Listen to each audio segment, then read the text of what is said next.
Trump and Haley. The election is tomorrow. Former South Carolina Governor Nikki Haley has the two-person race with former President Donald Trump she was looking for. Campaign, he joined a long line of Republicans to endorse Trump in recent days. At a rally in Exeter, New Hampshire Sunday night, Nikki Haley was joined by a beloved daytime television celebrity, Judge Judy. It's time for Nikki Haley. This is her moment. She is a star. And when it was Haley's time at the mic, she dismissed Trump's endorsements. I don't want the political elite. That's not what I'm looking for. And they, honestly, aren't ready for me. Most Republican politicians have fallen in line behind Trump, redefining the GOP establishment in his image. Tamara Keith, NPR News, Manchester, New Hampshire. Vice President Harris will speak in suburban Milwaukee today in support of abortion rights. Wisconsin voters who support abortion rights say they want Harris to know they believe legal abortion is still being threatened. From member station WUWM, Chuck Quirmbach has more. Abortions resumed in Wisconsin last fall after a 15-month halt due to the 2022 U.S. Supreme Court ruling in the Dobbs case. But Unitarian Reverend Denise Cawley, who has served as a chaplain at abortion clinics, says abortion rights in Wisconsin remain under constant challenge. Cawley highlights a new push by Republican state lawmakers for an April referendum banning abortions after 14 weeks of pregnancy. It's another squeezing down of rights, and it's another set of making doctors and women calculate all these days and numbers and things like that. GOP leaders say the statewide referendum would let voters decide whether to limit abortions. For NPR News, I'm Chuck Quirmbach in Milwaukee. Foreign ministers with the European Union are holding a series of meetings today focused on the war between Israel and Hamas. These include talks with Israel's foreign minister and the Palestinian Authority's top diplomat. Josep Borrell is the EU's foreign policy chief. He says the ministers are interested in long-term solutions in Gaza. I think that we have to stop talking about the peace process and start talking more concretely about the two-state solution process. So let's talk about what we want to do. And we want to do is to build a two-state solution. Borrell was speaking to the BBC. On Wall Street, the Dow Jones Industrial Average is up 130 points at 37,994. The Nasdaq is up 33 points. This is NPR. Good morning. With the latest from the GBH Newsroom, I'm Henry Santoro. Massachusetts cities and towns that were hit by floods and extreme weather last year are getting a piece of $10 million that was set aside by the Healey administration for disaster relief. Herald reports that 37 municipalities across the state have been selected for the money.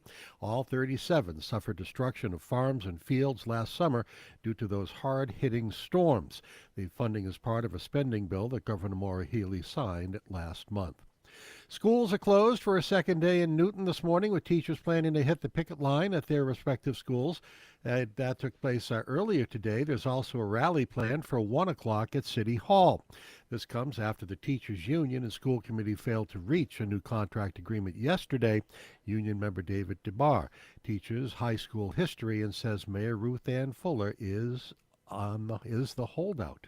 She's single-handedly responsible, place all responsibility on the continuance of this strike at her doorstep. She can end this right now. She has the money. She claims she does not. We know better. The main sticking points are increased teacher pay, especially for teachers' aides who currently make less than $30,000 a year, more for family leave. Fuller says it's, quote, frustrating and deeply disappointing that schools are closed once again. She's calling on the union to return to the classroom and, quote, put kids first. Bruins host Winnipeg at the Garden tonight. Celtics are at Dallas, but the real sport is politics happening in New Hampshire. This is GBH News. Support for NPR comes from NPR stations. Other contributors include ECMC Foundation, working to improve higher education for career success among underserved populations through evidence-based innovation. Learn more at ecmcfoundation.org.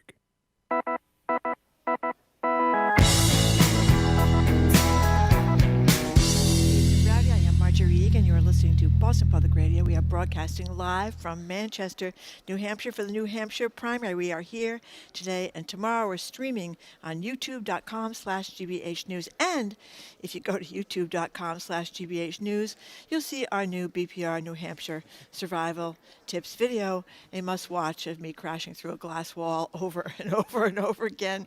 Lots of voices in the show today. We've got NBC's Chuck Todd. We've got Ambassador and former Massachusetts Senator Scott Brown. We've got the great columnist Jonah Goldberg and Adam Kinzinger. You remember him, the GOP congressman, one of the only ones on a Republican on the January 6th committee, and a lot more.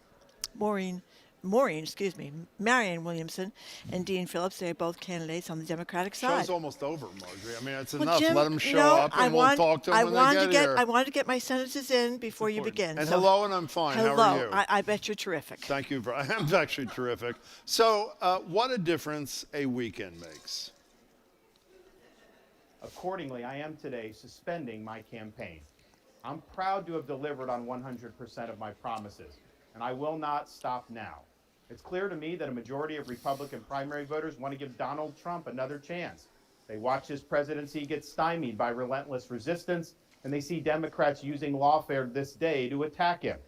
Well, I've had disagreements with Donald Trump, such as on the coronavirus pandemic and his elevation of Anthony Fauci. Trump is superior to the current incumbent, Joe Biden. That is clear. I signed a pledge to support the Republican nominee, and I will honor that pledge. So he endorses Donald Trump, who the day before called him Ron de Stupid, and that is his candidate for president. We're joined now by two of our colleagues, BPR producers Aidan, Connelly, Zoe Mathews, who spent the weekend here in Manchester.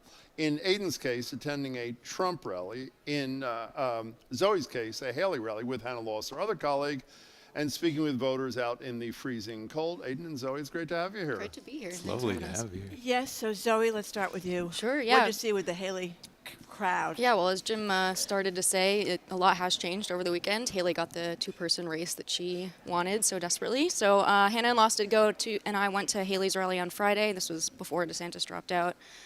The room filled in by the time she was set to start, but it was, a slow mingling, filling in, probably a different energy than your Trump rally the following day. Yeah, but it was standing room only. I'd say a couple hundred people. Okay. Yeah, it was a very tame energy. She more or less stuck to her stump speech, only veering off to address some of the Trump criticisms of her, sort of line by line. She went through them, but other than that, it was Nikki Haley's stump speech. Is there a kinder and gentler feel? Is that one of the things she's trying to portray? Yeah, attendees told me they're really activated about border security, and those are some of her policies, but her tone in particular, the way she talks about the issues, they're really drawn to. Margery, her education policy got a lot of applause. She was focused on literacy, raised some of the same issues you've raised in the show. I should join the campaign. About young readers struggling, but then she did veer into the more conservative talking points about parental control of curriculum, so I'm not still really sure how those two policies coincide, but that's what she's going for. She did say, though, by the way, if she was elected president, she would support MCAS in Massachusetts. So I want you to know you're settled there. So go ahead, Zoe. I'm sorry. It's okay. I'd say most voters that Hannah and I spoke with weren't exactly diehard supporters of Haley, but we did speak with one, Kathy Holland. She's a New Hampshire resident who's really activated, again, about Haley's immigration policy and her tone. So let's hear a little bit from Kathy.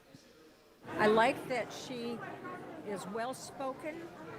She doesn't give in to the bullying. She doesn't get into the name-calling, vitriolic stuff, and something like that will drive probably her biggest opponent crazy because he loves to nitpick and call names and belittle, and I'm so sick of that. Yep, and then as I mentioned, there are the more strategic Haley supporters. We talked to one 23-year-old, Nathan Steele of Manchester. Here's what he had to say about why he's supporting Haley. I'm not like a diehard supporter of her. It's more reluctant, I think strategically, picking the Republican ballot up instead of the Democratic one on Tuesday. Since I'm unaffiliated, would go farther, and I would like to prevent another Trump presidency.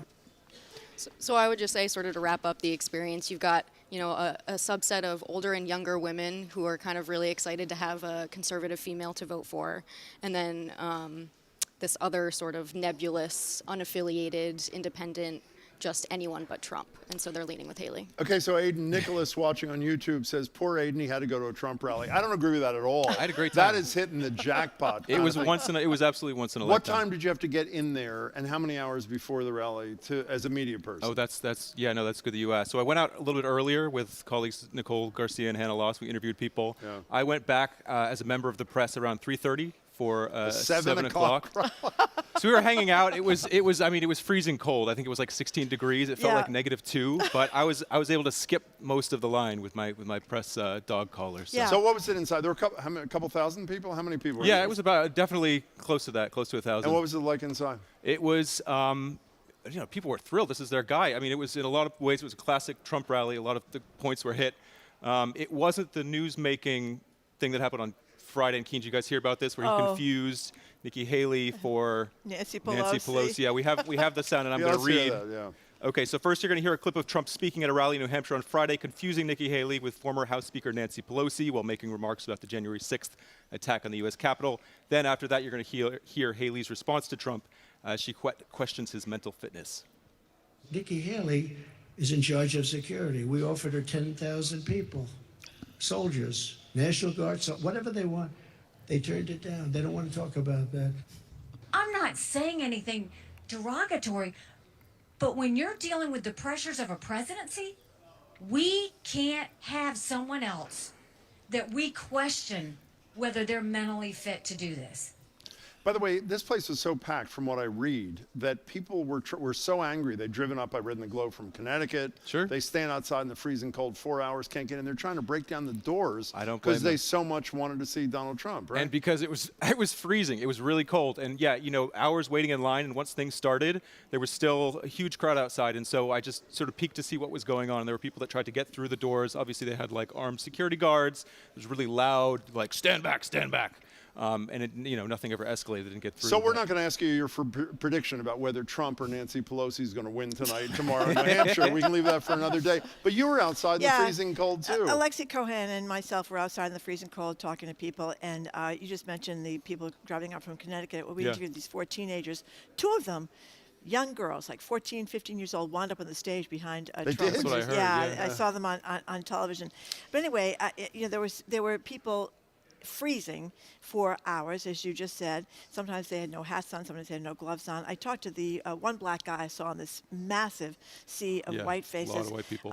About his guy's name is Darius, originally from Chicago. Now he lives in New Hampshire. He's waiting in line with his girlfriend. Here's what he had to say when I asked him about racism.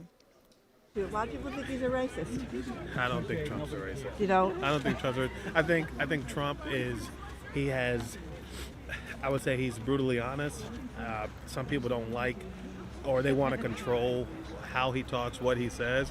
I love that he's able to speak his mind freely. I speak my mind freely, so I love to see a president be able to do it as well.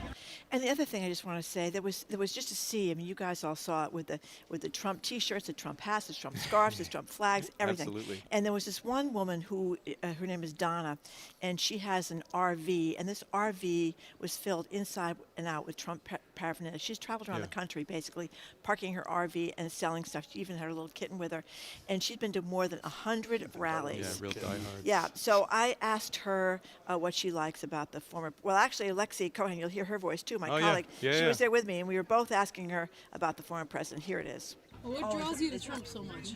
What do you love about him so much? Well, I like his smart attitude and his nasty mouth, to tell you the truth. I do. Okay, his smart attitude and his nasty mouth. Yeah, and I mean, he doesn't give up. You know what I mean? He doesn't take that for an answer, and listen. I didn't like Trump as a person before when I first started doing this 6 years ago. But as a president, he was a great president. Oh. Can I clarify something? Well, you, Aidan, Hannah, Lexi, and Zoe were out in the cold. I was at the bar having a drink. So you got to do what you got to do. So before you guys go, can you tell how is the media? It's legendary how Trump sort of cages off the media. How was the media treated your deal? Totally fine. I mean, there was the media pen, there's the press pens in every single campaign event that I've ever been to. That's just A a normal part of segregated it. area, Yeah, essentially. exactly. You've got the risers Sure. with the but people were happy to communicate with me and chat with me and talk about the issues. I even, we asked some voters about Nikki Haley's comment that America isn't a racist country, and people are willing to engage with that. There wasn't sort of, I think, that That's nice. animosity. How about your joint? Are you caged or what? Yeah, they had a very nice formal dog pen for all the for all the reporters to get into. It was okay. Yeah, we were in there. It was occasionally Trump would make a comment about the media, and then the whole crowd of hundreds, close to 1,000 people, jeering at you. But it was, it's par for the course, and it was an honor to get that kind of reaction from them. So. Hey, congratulations to both of you. Well, thanks for coming on, and thanks us. for Oh, your yeah, this weekend. Thank you It's for really the great. great to work. be here. Thanks to Aidan, Connelly, Zoe Mathews, Alexi Cohan. Thank you very much for helping out here. Quick break. When we get back, we're going to bring you our conversation with Boston Mayor Michelle Wu, who was up in New Hampshire over the weekend, helping the campaign for write-ins for Joe Biden. You're listening to Boston Public Radio, live 89.7. We are up in Manchester, New Hampshire, and we were streaming on youtube.com/GBH News.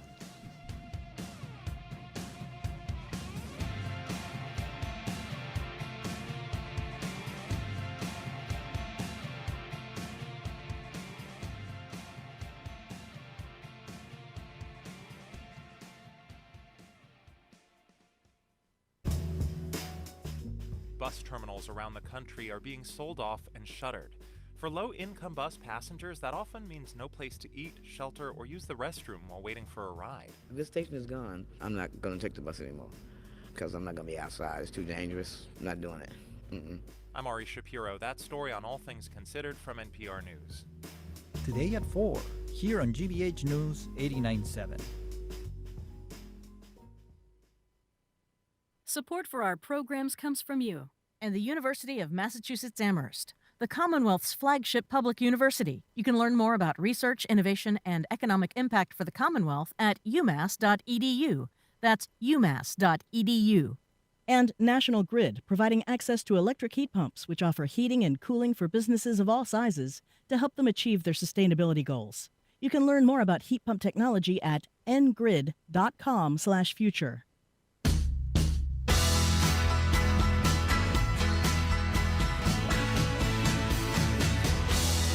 Boston Public Radio, Jim Browdy, Margery. Again, we're live in Manchester, New Hampshire today and tomorrow, streaming on youtube.com/GBH News. We're going to now bring you our conversation with Boston Mayor Michelle Wu. Mayor Wu sat down in our studio in Manchester this weekend. She was here in New Hampshire supporting the campaign to write in Joe Biden's name on the Democratic ballot. Mayor Wu, it's great to see you. Thanks for joining us. Appreciate it. This is exciting. We're on the road. We are. You have any idea what this thing is? It looks delicious. It's sugary and... It is sugary. Let me tell you what the deal is. You're always bringing us a gift to us at the library. This is sort of a re-gifting of something we got. We went to Hancock, New Hampshire this morning. Okay. We visited Cy Montgomery, the great naturalist. We spent time with a 42-pound snapping turtle in someone's living room. And we pet its shell. So Cy cooked, baked, whatever it is, a spice cake in the shape of an octopus, her bestseller I see it now. Soul of an Octopus, Yeah. and we pre-cut a slice for you. You can either One of put the it, legs. put it on a plate, Kinda or morbid. you can take the aluminum foil with you. And as you turn take it it around, you can see the eyes. See the eyes Pretty in the front. impressive, isn't it? Okay, I'm taking one of the side legs Yeah, here. take one of That the is side it. legs. It's all yours. All the Enjoy it. suction Well, she cups. said, if you take a leg off the octopus, the leg will grow It'll grow back. Okay, So okay, you don't have good. to worry. How is it? Good. Is it good? Fabulous. Really Oh, good. good. Oh, good. Thank you, So Cy. tell people, Mayor Wu, I can waste you chewing? Okay. No, go ahead. All right. Why are you up here? I just did an event in Nashua with volunteers for President Biden's write-in campaign in New Hampshire. Right after this, I'm bundling up, and we're going to stand out on the street and try to engage voters here in Manchester. We're counting down the days, and there's a lot at stake this year, and Boston has always been a source of support and solidarity for our New England neighbors here as they vet candidates and send a message to the rest of the nation. You know, we spoke to Lieutenant Governor yesterday, Driscoll, who was in town doing an environmental event, a climate event, and doing a variation on what you're doing. Why does somebody in New Hampshire care what the Lieutenant Governor of Massachusetts or the mayor of Boston thinks about who they should vote for? I mean, I represent Boston, right? Boston is a city where if you're from one neighborhood, you have a hard time sometimes getting another neighborhood to really believe that they understand. So I have no illusions that me saying something is going to suddenly persuade someone who lives in a different place, in a different location.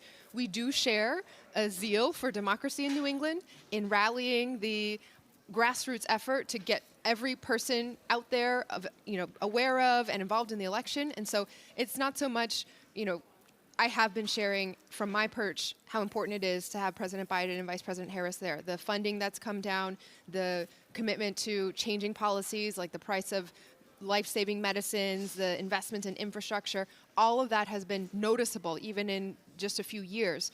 And so I share that message of what it means for another city to have that experience. And then most of all, we're just here to provide volunteer support, to thank them, and where it makes sense to go knock on doors and remind people that the election's coming up. So, Mary Wu, what does it really mean, this write-in campaign? What do people do that are interested in writing in Joe Biden's name? So there's a little bit of education involved here because it's unusual. But New Hampshire voters are through and through the experts on democracy. So I was just with a group earlier, and in Nassour, they went through the steps of even the signs that they're holding have some instructions on them. You go to the bottom of the ballot, you write in the president's name. The stickers that they have, I'm wearing one of them. It kind of has a handwritten name of Joe Biden on the line to remind people of the date and how to do this.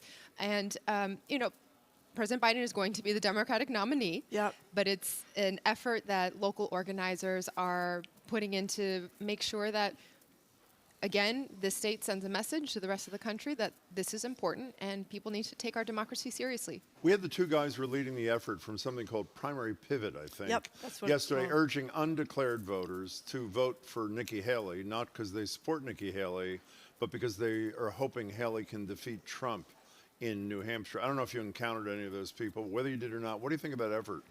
I mean, I've never been one for complex strategy of trying to do this, to avoid that, to avoid this, to avoid that. If you want President Biden to remain President Biden, write in Joe Biden for president. That's what I'm saying. First of all, do you agree that it was the right move by the DNC to declare South Carolina the first primary state rather than New Hampshire? It's sort of odd because at the same time that they did that for reasons of diversity and that sort of thing, at the same time, Biden, through people like you, is sort of campaigning in the state where he's not formally participating in a primary. Do you know what I mean? Was this the right move by the Democrats? I'm not on the DNC, so I can't speak to being in the room when any of those decisions were made. I'm here at the invitation of local organizers who, despite what might be happening in other spaces or at other levels of the party, want to make sure that they are sending a clear signal here on the ground. And just to avoid any misinterpretation of the results or the intentions, they want voters to know that if you support Joe Biden for president, there's a way to express that on Election Day. Okay, last thing from me. You knock on the door, someone opens the door. I'm Mayor Wu from Boston up here on the write-in campaign. Sorry, I only have 30 seconds. What's your 30-second pitch? I'm here as a mom, I'm here as a community member, and someone who really wants to make sure that our kids and their kids have the best possible opportunity. Joe Biden has delivered more for our residents, from childcare to health to infrastructure that's going to prepare us for changing weather, and we need to keep that going rather than go back to the chaos of 4 years that we barely survived. Good to see you, Mayor Wu. Thank really you so much. appreciate Thank you very much for taking some time. We appreciate it. That, of course, was Boston Mayor Michelle Wu. I think more of her interview can be found at gbhnews.org.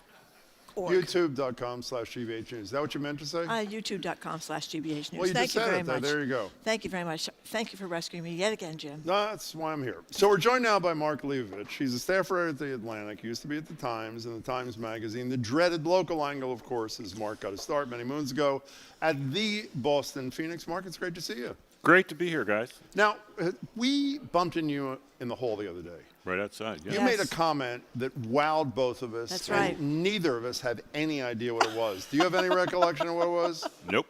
Not at all. Let's proceed. Nope, then. not at all. Thank you very much. Are we done? Are we this good? We're not Okay. quite Oh, done. no. Okay, yeah. okay. No, we did say afterwards. We said, Wow. Mark Leibovich, what a brilliant, Oh. insightful comment. And then, It was of course, something about surrender, right? It was. You know what? And the Yes. premise stands. The surrender continues apace. the surrender continues at pace. Explain that a little bit. Yeah, so I come up to New Hampshire, I guess it was Friday, and I was actually listening to you guys on the way up. So, Oh, thank you this very is, you know, much. we're all pandering here.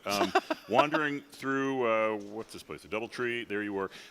So no, I was walking, I did my normal 4-year walk of Elm Street, which is the putative main drag of New Hampshire's biggest city, and usually there's a lot of energy, a lot of campaigns. Sometimes you see candidates kind of photo-opping outside these, you know, bustling storefronts and so forth. Now, you know, you come up there Friday, Tim Scott got out. Vivek Ramaswamy had gotten out a couple days earlier. Donald Trump had kind of routed through Iowa, 30-point victory. That night, Tim Scott endorsed Donald Trump, and I think what I said, and I'm paraphrasing myself, is that the air was just filled with the aura of surrender. Yeah. This is not the pitched first in the nation battle that we are accustomed to. It's not like Tim Scott owes his career to Nikki Haley either. No, right?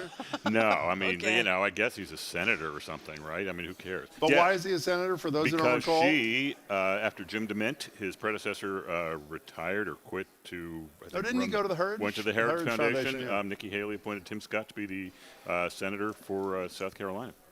That's right, and now he's supporting Donald Trump. He is. Yeah, as is, Okay. as is, you know, was Haley's replacement, as is Lindsey Graham, the other senator. Yes, so. So you've written about Nikki Haley, called her a gifted performer, reasonable, solicitous, all that kind of stuff. But you Reasonable also sounding. yes, Yeah. also said a lot of her answers didn't make sense. You had a great headline in this piece from The Atlantic. What is Nikki Haley even talking about? So what's your assessment of her and her chances? Well, very good performer. She, as we learned in the debates, I mean, she definitely has run a very commanding campaign. I think she definitely dominated the stage. You know, it's a pretty motley crew of Republican challengers. She proves far more worthy than certainly Ron DeSantis.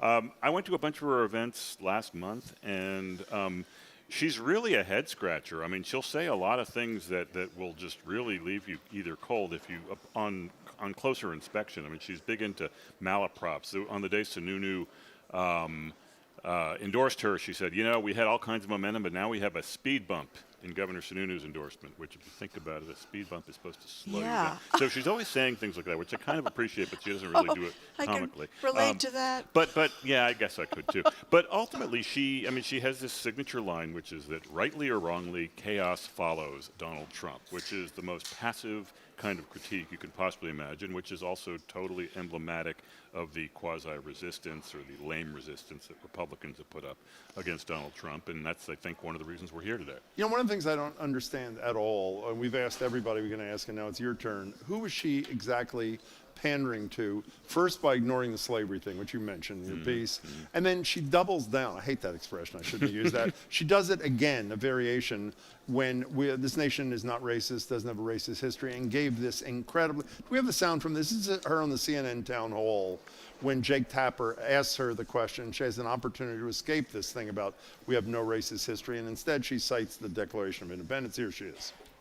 The Declaration of Independence. It was that, you know, men are created equal with unalienable rights, Exactly. right? That was what we all knew. When you look at said all men are created equal, I think the intent was to do the right thing. Now, did they have to go fix it along the way? Yes, Okay, that's enough. but I don't and, think and the by the way, intent- no, I don't mean that disrespectfully. I mean, it said what she said. And of course, what I looked up right after, a third to 40% of the drafters of the Declaration of Independence own slaves. I don't really understand who is the voter that this slavery and this no racism thing is going to get her, who she would otherwise not get. Do you understand my question? I do. I mean, in a way, it's a backhanded acknowledgement that, like, a lot of her potential voters are racist. And I mean, it is, isn't it? It is. She's terrified of offending them, of offending Donald Trump, of offending Donald Trump supporters. And I think privately, she probably has great reservations, to say the least, about Donald Trump, and probably about, you know, what a lot of his supporters have stood for, but she's terrified of saying it. And look, I mean, for better or worse, rightly or wrongly, she has built a career on this as a politician of you know, a dark-skinned politician in the South, and maybe she figured that that's what you got to do. Same woman who took the Confederate flag down, or at least Correct. led the Yes. effort to. We're talking to Mark Leibovich from the Atlantic. And we should mention the latest poll from UMass Lowell Center for Public Opinion, and YouGov says Trump is poised to win the primary here by a 16-point margin over former South Carolina Governor Nikki Haley, which is a pretty substantial amount of points there. But, you wrote a great piece for the Atlantic, and you talked about this idea, that we say when catastrophe happens all the time, it's become a cliche. That's not who we are. Right. But your premise is, in terms of the Trump voters, they're Americans by the millions, and maybe that's who we are. Well, I think it's definitely time for people to acknowledge that. I mean, I think liberals and Democrats especially are quick to sort of throw out that this is not who we are. It's either some kind of affirmation or denial or scold or something in there. I mean, the fact is there are a lot of people out there, and they've taken over one of our two major parties, and they're voting tens of millions of them every 4 years for Donald Trump. It's probably going to happen again. It doesn't mean we have to accept it or like it, but it's definitely part of the reality of. And when you talk to Trump voters, I mean, I just talked to a few of them up here. Well, I've been here. It's not exactly a cross-country survey. But when you ask about the things he's done wrong, the 91 indictments or the being found liable of essentially trying to rape somebody and then defame somebody by a jury, the ones they don't believe it. They just don't believe it. No. I mean, it's just this information ghetto, basically. Fox News never talks about it. These websites never talk about it. And I think most damningly, his, again, putative competitors don't talk about it. I think people say, oh, okay, well, that's just the way it is. This is just who Donald Trump is, and people accept it. No, I think one of the reasons he's been able to get away with what he's gotten away with is that it's been 8 years of Republican leaders, quote unquote, holding up the white flag to him. So, for better or worse, we're talking to Mark Leibovich. So, Mark, 115,000 votes in Iowa narrows the field to two people in the Republican primary. A moderate, even if there's a huge turnout, not a huge number of people are going to vote tomorrow. And at least my analysis is that if Haley doesn't come closer than 16 points, this thing is over. So, 115,000 votes here. Maybe not that many more in a not terribly representative state like New Hampshire, and Donald Trump is the nominee of the Republican Party. Forget the way you think about Trump. There's something wrong with that picture, is there not? Yeah, sounds like it. And I guess in that sense, Democrats are definitely justified in sort of shaking up their calendar. I mean, South Carolina is a primary. There are more voters there. It's not a caucus. And look, I mean, Biden's now getting some heat for dropping out of New Hampshire, essentially. But you can't argue that the actual official Democratic primaries won't be more representative than what we're doing in the Republican Party. Mark, it's great to see you. And by the way, I can't believe you actually remember what you said. We can't. We have no idea what we said even today. Mostly just because I repeat myself repeatedly. I'm like one of these politicians. I do too. No, I got my standard rap on. Me too. Yeah, no, just repeat the same things over and over. Yeah. No, why not?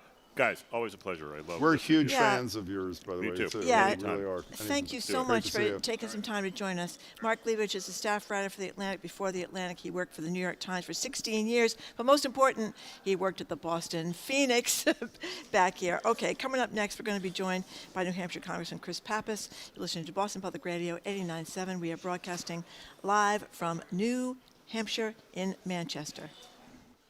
So...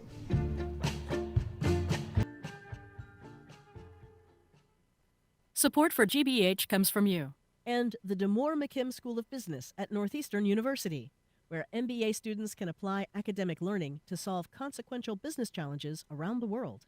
northeastern.edu/business. And National Grid, providing access to electric heat pumps, which offer heating and cooling for businesses of all sizes to help them achieve their sustainability goals. You can learn more about heat pump technology at ngrid.com/future. And Simmons, since 1909, fabrics, furnishings, reupholstery, and custom window treatments. Winter event now in progress. More information about Simmons Design Services and their winter event at simmons.com or at their showroom in Lynn. And Mass Challenge, hosting its annual awards event February 8th at Stateroom Boston, featuring top startups from its accelerator programs. Registration now open at masschallenge.org/ Our streaming at youtube.com/GBH News. And by the way, if you go to youtube.com/GBH News, Margie and I made a BPR New Hampshire survival tip video. I think it's worth your while. A lot of voices later in the show. NBC's Chuck Todd will join us, Scott Brown will join us, Adam Kinzinger will join us, and much more. But we're now joined by New Hampshire Democratic Congressman Chris Pappas. Congressman, good to meet you. Thanks for being here. Yeah, thank you very much for joining us. So you are part of this Biden write-in effort. We talked to just a couple of minutes ago Boston Mayor Michelle Wu about this. She's involved with this too. So tell people again what it is and how it is going. Well, this is a grassroots effort that's been launched by voters in New Hampshire. The way we look at it, the DNC, in trying to change up the calendar, handed us a bushel of lemons. And so activists and grassroots organizers decided to make some lemonade on behalf of Joe Biden here. And they've been launching events, organizing events around the state, writing postcards, getting signs out, in really taking this unprecedented effort to try to get Joe Biden over the finish line in New Hampshire tomorrow. So we'll see how that succeeds. I do feel like there's a lot of energy behind it, and I think he's the only choice. This election is coming into focus very clearly. It looks like Donald Trump's going to be the Republican nominee, and I think Democrats need to be ready for the campaign from here to November. You know, Congressman, I believe you said when New Hampshire was replaced as the first primary on the Democratic schedule, it was a total betrayal, I think were your words.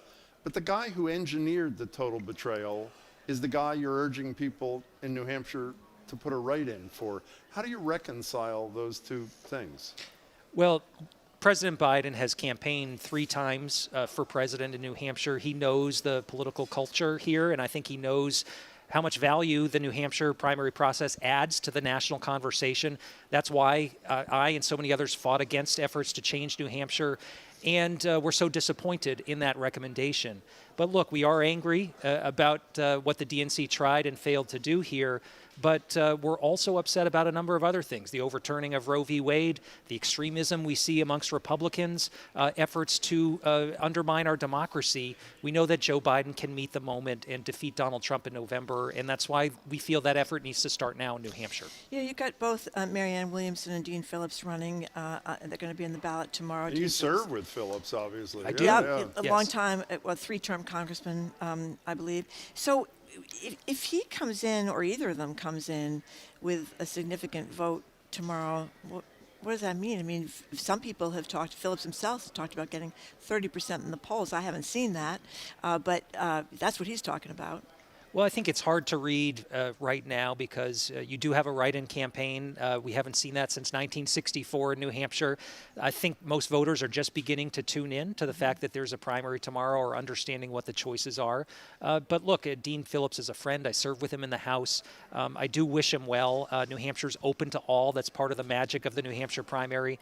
So we'll see if they're able to demonstrate some strength tomorrow. I do believe that President Biden will win the write-in campaign in New Hampshire, but we won't know till all the votes are counted. How well does he have to do in the write-in campaign? This is a question you probably choose not to answer, and I don't blame you. But how well does President Biden have to do in the write-in for you and others to credibly say this was a great victory for the president? Well, I think he just has to win it, and we'll see what that looks like, but he needs a plurality of votes tomorrow.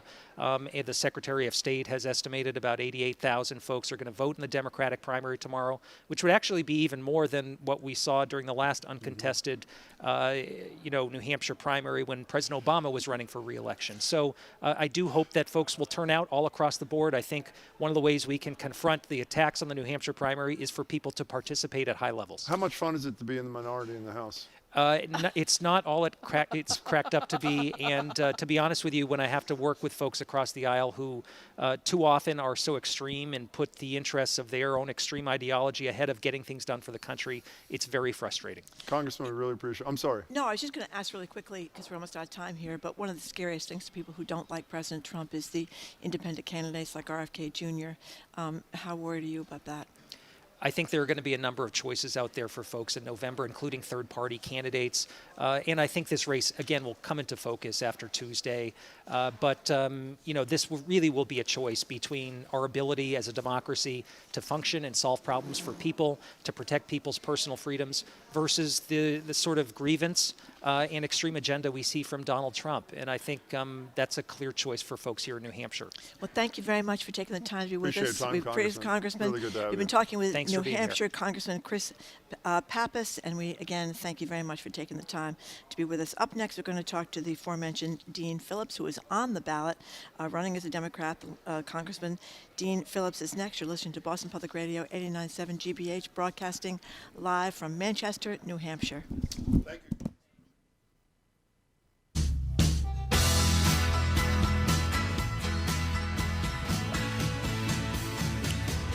Welcome back to Boston Public Radio. Jim Browdy and Margery Aidan. We're live from the Doubletree Hotel in frigid downtown Manchester, New Hampshire for the primary, streaming at youtube.com/GBH News. Joining us, Congressman Dean Phillips from the 3rd District of Minnesota. He's running in the Democratic primary against incumbent President Joe Biden. Congressman, thanks so much for joining us. I appreciate it. Margery, good to be with Yeah, you. And by the way, this is not frigid. I'm a Minnesotan. Minnesota This is- guy. Speak for yourself, This is a heat wave, my friends. Yeah, well, you're lucky. We were all freezing out waiting, watching the people in the line for the Trump rally the other night. But anyway, we're one day away here, Congressman. So what's a win for you tomorrow? What does success look like? You know, Margery, it's already been a win. I'm practicing democracy. I've had the most extraordinary 90 days of my life. I've been reinvigorated about our great country. I've met people with the most beautiful stories, the most heartbreaking stories, and I showed up. And that was my mission, is to demonstrate that in this country we do not do coronations, we have competitions. And the practice of democracy is very strong here in the Granite State, and I want people to know that. As for tomorrow night, to get to your question, we started at 0 with no name recognition just 10 weeks ago, and the latest tracking poll has us about 32%. If I thought we could hit the 20s, that would have been remarkable. So that's still my goal, and I think that will demonstrate that this is a viable campaign. But most of all, I think the numbers that should be looked at are those of President Biden, a man I respect and have admired. I do not believe he should be running. I think it's a dereliction of duty. And an incumbent president, as Bill Clinton got 84% in his reelect, Barack Obama 81% right here, I think we should be looking at those numbers. If he's in the 50s or 60s, that's a pretty good indication that American voters are ready to move on. What's wrong with Joe Biden that is right with you, other than age, Congressman? Well, I think, first of all, I think there is a generational issue. I don't need to delve into that. Most Americans have made up their mind. I think both men, by the way, in that conversation should be conflated. One is going to be 78 and one is going to be 82. You know, there's not a big difference. My focus is turning the page to a new generation. We have an issue of crisis of costs in this country. The heartbreaking stories right here in the Granite State. People cannot afford their home heating oil, their food and fuel. They cannot afford their health care expenses. 2/3 of bankruptcies in this country are from medical debt.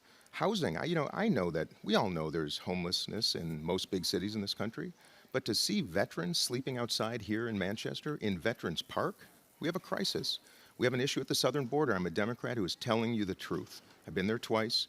This president has not done what this country needs and the chief executive should do, which is to secure our country. We spend $1 trillion on our Pentagon budget, and we have thousands of people pouring across the border, most of them great people. But these are issues that are not being solved. And lastly, I am a representative of a new generation that understands how artificial intelligence will be impacting our economy, disruptive, 40% of jobs probably. And I just don't think these are either men of the capacity to handle the problems that are coming down the pipeline. And that's my proposition. Congressman, we're on the radio every day, and in Massachusetts, a blue state. We have a lot of listeners from New Hampshire, too, and we get hundreds of texts from people, Democrats, who aren't thrilled with Joe Biden either, but they are borderline hysterical about Trump being reelected. So if you, as you talked about, go to this no labels deal, if things don't work out as you hope in the Democratic side, any small number of votes on the no label side or from RFK Jr. or anybody else could mean Donald Trump becomes the next president. So you're a scary person to those who are worried about that. Margery, that's a misportrayal. I'm running as a Democrat. That's the whole point. I'm trying to demonstrate to Democrats that we have to do better if we hope to win. Joe Biden I respect, but here's the truth. He has the lowest approval numbers in American history. He is 3 points below where Donald Trump was at the same stage of his presidency. He's 9 points below Barack Obama at the same stage. He is behind in every single battleground state. And I believe Americans have made up their mind. He is not electable. That is why we should be having a competition. I'm a proud Democrat, have been a lifelong Democrat. I'm running as a Democrat, But and I aren't you intend to talking- win. Let me just finish about no labels. What I've said about no labels is they have positioned themselves as what they call the backup plan. They don't want Trump to be president. And all I'm telling people to do is pay attention to the fact that they could also help prevent that from happening. I intend to win the Democratic nomination. Is it a long shot? Darn right. But I think tomorrow might be the beginning of something. But my message to everybody listening is I am not the threat. The threat is actually Joe Biden. He cannot win, Margery. And if people paid attention to the data, we would recognize the best way forward is to actually have a thoughtful competition. I'm here to invite other candidates still to join the stage. All these are tiptoeing around it. Governor Newsom, Governor Whitmer, so many other names. You know them. I've invited them for the last number of months. They won't jump into the race, and I think that is not meeting this But Congressman, American to be clear, moment. let's take you out of the mix. You would agree that a progressive Democrat running on the No Labels platform would croak Joe Biden, even if Joe Absolutely. Okay, fine. Let's make it really not only a progressive Democrat, a Joe Manchin, a Larry Hogan, anybody, Former Republican yes, governor of anybody Maryland, who would run on that ticket that would draw votes from the Democratic nominee and hand the election to Donald Trump, I'm opposed to.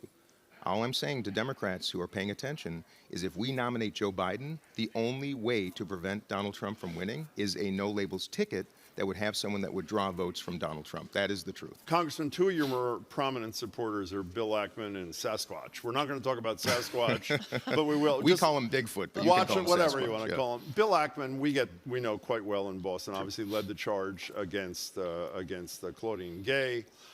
You've heard this 1,000 times. DEI was a headline on your website. It became Equity and Restorative Justice roughly at the same time that he made a large contribution to a super PAC. You deny there was any connection. So let's forget that. What do you think about what Ackman did to Claudine Gay? Well, let me say this, that I'm really saddened by what's going on in this country. We have so many people who are litigating slogans and not focused on solutions. And, Mr. Ackman is one of many thousands of people with whom I interact. By the way, on the subject you just brought up, my congressional website has long said equity and civil rights. All I did is change my campaign website to say equity and restorative justice, because that is a better representation of what I'm about. By the way, not a single word has changed on my actual policy. But it was an odd coincidence of time, was it not? Well, and here's why. I believe in diversity. I believe in equity. I believe in inclusion. I think everybody listening probably does as well. What I was not aware of is when you put those three words together, that is a real divisive thing right now. And I'm trying to be inclusive and point out my policy propositions, and I didn't change a word, so I just want to make that clear. And what happened to Claudine Gay, I will tell you that as someone who has long had faith in our higher institutions of higher learning, what I saw on display at that testimony in Congress was appalling. And I'm saddened by the outcome of what has transpired, but I do think it's time that we have a conversation about what is going on, perhaps in schools and on college campuses. But I'm saddened by the litigation of slogans. I want to move on. Sorry, who to was solutions. appalling, Stefanik or the three presidents? Well, I think the president's responses to a very simple question. Look, I'm a Jewish man. I believe deeply, by the way, in the state of Israel and its security and safety. I believe deeply in the Palestinian cause of self-determination and a state, and I hope to recognize that state as president.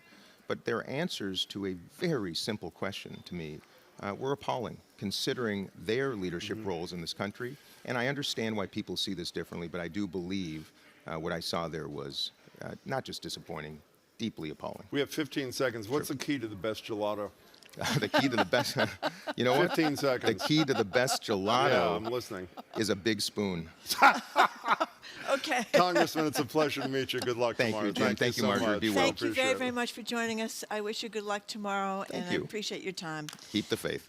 We have been speaking with Dean Phillips, three-term Democratic congressman from Minnesota, who is challenging Joe Biden for the Democratic nomination for president. Congressman, thanks again. And his gelato is called Talenti, Jim. Just People want you didn't to know what we were that. talking about, exactly. Yeah, he's in the liquor and gelati business. He is. We're now joined on Zoom by Jonah Goldberg, conservative. Actually, I hate when people say conservative columnist. We're now joined by Jonah Goldberg, columnist and editor-in-chief of the Dispatch. Jonah, it's great to have you. Thanks so much for your time. It's great to be here. Yeah, thank you very much for joining us. You think Trump won bigly in Iowa? Is it all over here? It's not all over, but it's, what is it, Miracle Max says? Not dead, just mostly dead. From The Princess Bride, for people who don't know. Yeah. Great movie.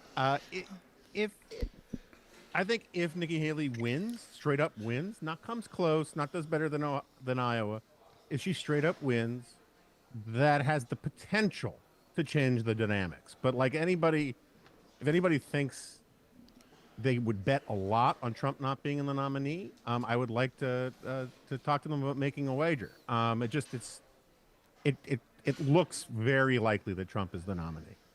Jonah, if he's a convicted felon come July, whatever it is, mid-July in Milwaukee at the Republican convention, does that change anything?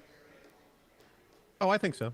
I mean, for internal Republican politics, yeah, that's harder to game out. Like I thought I was thinking. I don't mean in the election. final. I meant at the convention. Yeah, I think it is possible, but very unlikely. I think that the collective action problem that is today's GOP is such that the delegates will get themselves worked up into a frenzy about how the deep state and the Biden crime family and whoever had set this up, and we can't give in to them, and we have to give Trump the nomination. You got to remember that the Republican Party and often the Democratic Party, both parties really, they seem to think that their best path to success is hitting themselves in the crotch with a hammer. And when I look at both of these parties, when I can't figure out why they're doing what they're doing, I ask myself, well, what would they do if they wanted to be a minority party? And it doesn't always explain it, but it explains things more often than you might think. By the way, I've done that hammer thing to myself multiple times, Jonah. I just want you to know it's not just them. You know, you bring up a great point. It's too late now, obviously, because Joe Biden is the nominee. But at what point do you think it could have changed for the Democrats, and who do you think could have stepped in? Oh, that would have been hard. Yeah. I mean, for the Democrats to have someone else other than Biden. Yes.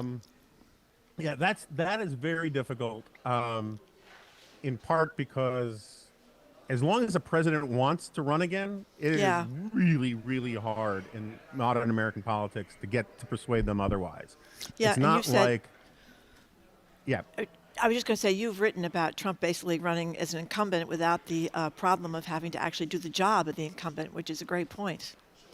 Right. You see, yeah. So, I mean, so with Biden, he can't get out.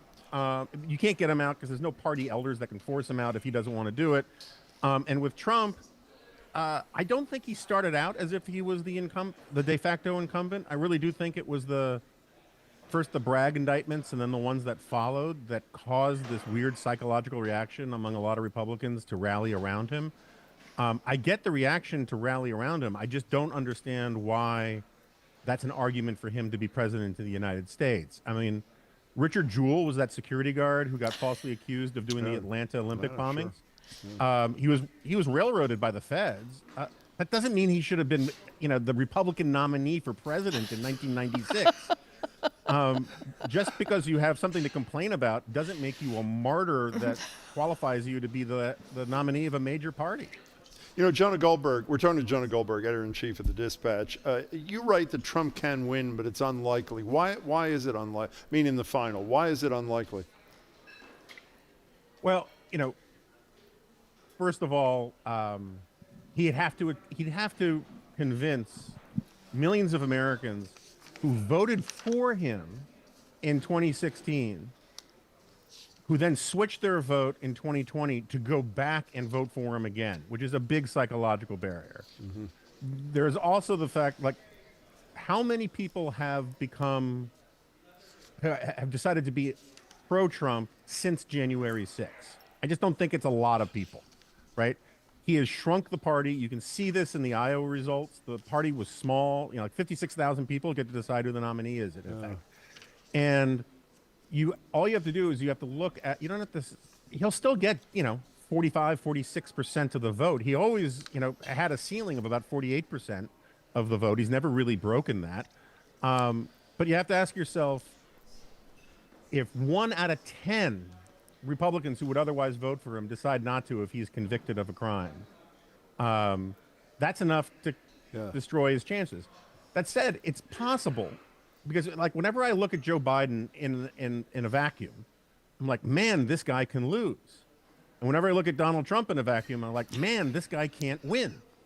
And that's the messed up thing we're in. We are poised to do what we did in 2016, is nominate two candidates so unbelievably weak and unpopular, they have a chance to lose to the other one. Yeah, and then the thing I think a lot of Democrats are very scared of is the independent candidates. I just asked a local congressman about this, like RFK Jr. Mm-hmm. So what do you think? Yeah, so, I mean, again, this election is going to come down to 6 to 8 states. Everyone else, we know where the other, 42 to 44 states are going to come down in the general election. We just know it. So it's Michigan, Pennsylvania, you go down this list. And you got to remember, Biden won the popular vote running away in 2020. But he came within 48,000, I think the number was, of 48,000 votes over 3 states. If they'd gone the other way, Trump would have won the Electoral College again. Trump won the Electoral College in 2016 by 68,000 votes in 3 states. So we're talking about very small swings where even the weather could affect things. And if you throw in a candidate like RFK Jr., who has name ID among Democrats that's very positive, but who's also sort of very aligned with the sort of the MAGA crowd these days, the anti-vax crowd, it just makes it almost impossible to game out. It's like putting a bunch of magnets around a compass and trying to figure out, which way is north. It just becomes much more difficult to figure these things out. And then some of the more lefty third-party types, they may not be successful in getting big numbers on the board, but they could help convince a lot of young, particularly minority voters, just not to vote at all. Just say they don't have stakes in this. And that could be really bad for Biden. Gentlemen, we only have a minute left. One other thing you wrote that I'm embarrassed to say that I had not thought about, which I'm really embarrassed to say, is when people voted for Trump, the 70-some million 4 years ago, they voted before January 6th. And so what do you think the impact of that day would have on Trump's 2020 voters in 2024? Yeah, I mean, that's sort of my point, is that, it drove me crazy when people would say, to impeach President Trump would be an insult to the 74 million people who voted for Donald Trump. That implied that the 74 million people who voted for Donald Trump voted for the violence on January 6th, for Trump to incite, a mob and all that kind of stuff. And so you have to ask yourself, how many of those 74 million people did Trump lose versus is it even conceivable that he added new voters after January 6th? And so all you need, again, is a tiny percentage, 1 or 2 percentage points in the popular vote to have been turned off by January 6th, which people are going to be reminded of like you cannot believe come the general election. And they're going to be reminded of Trump's Hitler talk and all of these kinds of things, that it becomes very difficult to see how, if the election is a referendum on these two guys, Trump's brand with the median swing voter is going to be worse than Biden's brand. And that's why a lot of Democrats want to run against Trump. I think that's cynical and almost unpatriotic for them to sort of cheer to run against Trump if they really think Trump is a threat to democracy the way they do. But on a pure, cold, hard political calculus, Trump is the guy they want to run against because I think Nikki Haley would destroy him.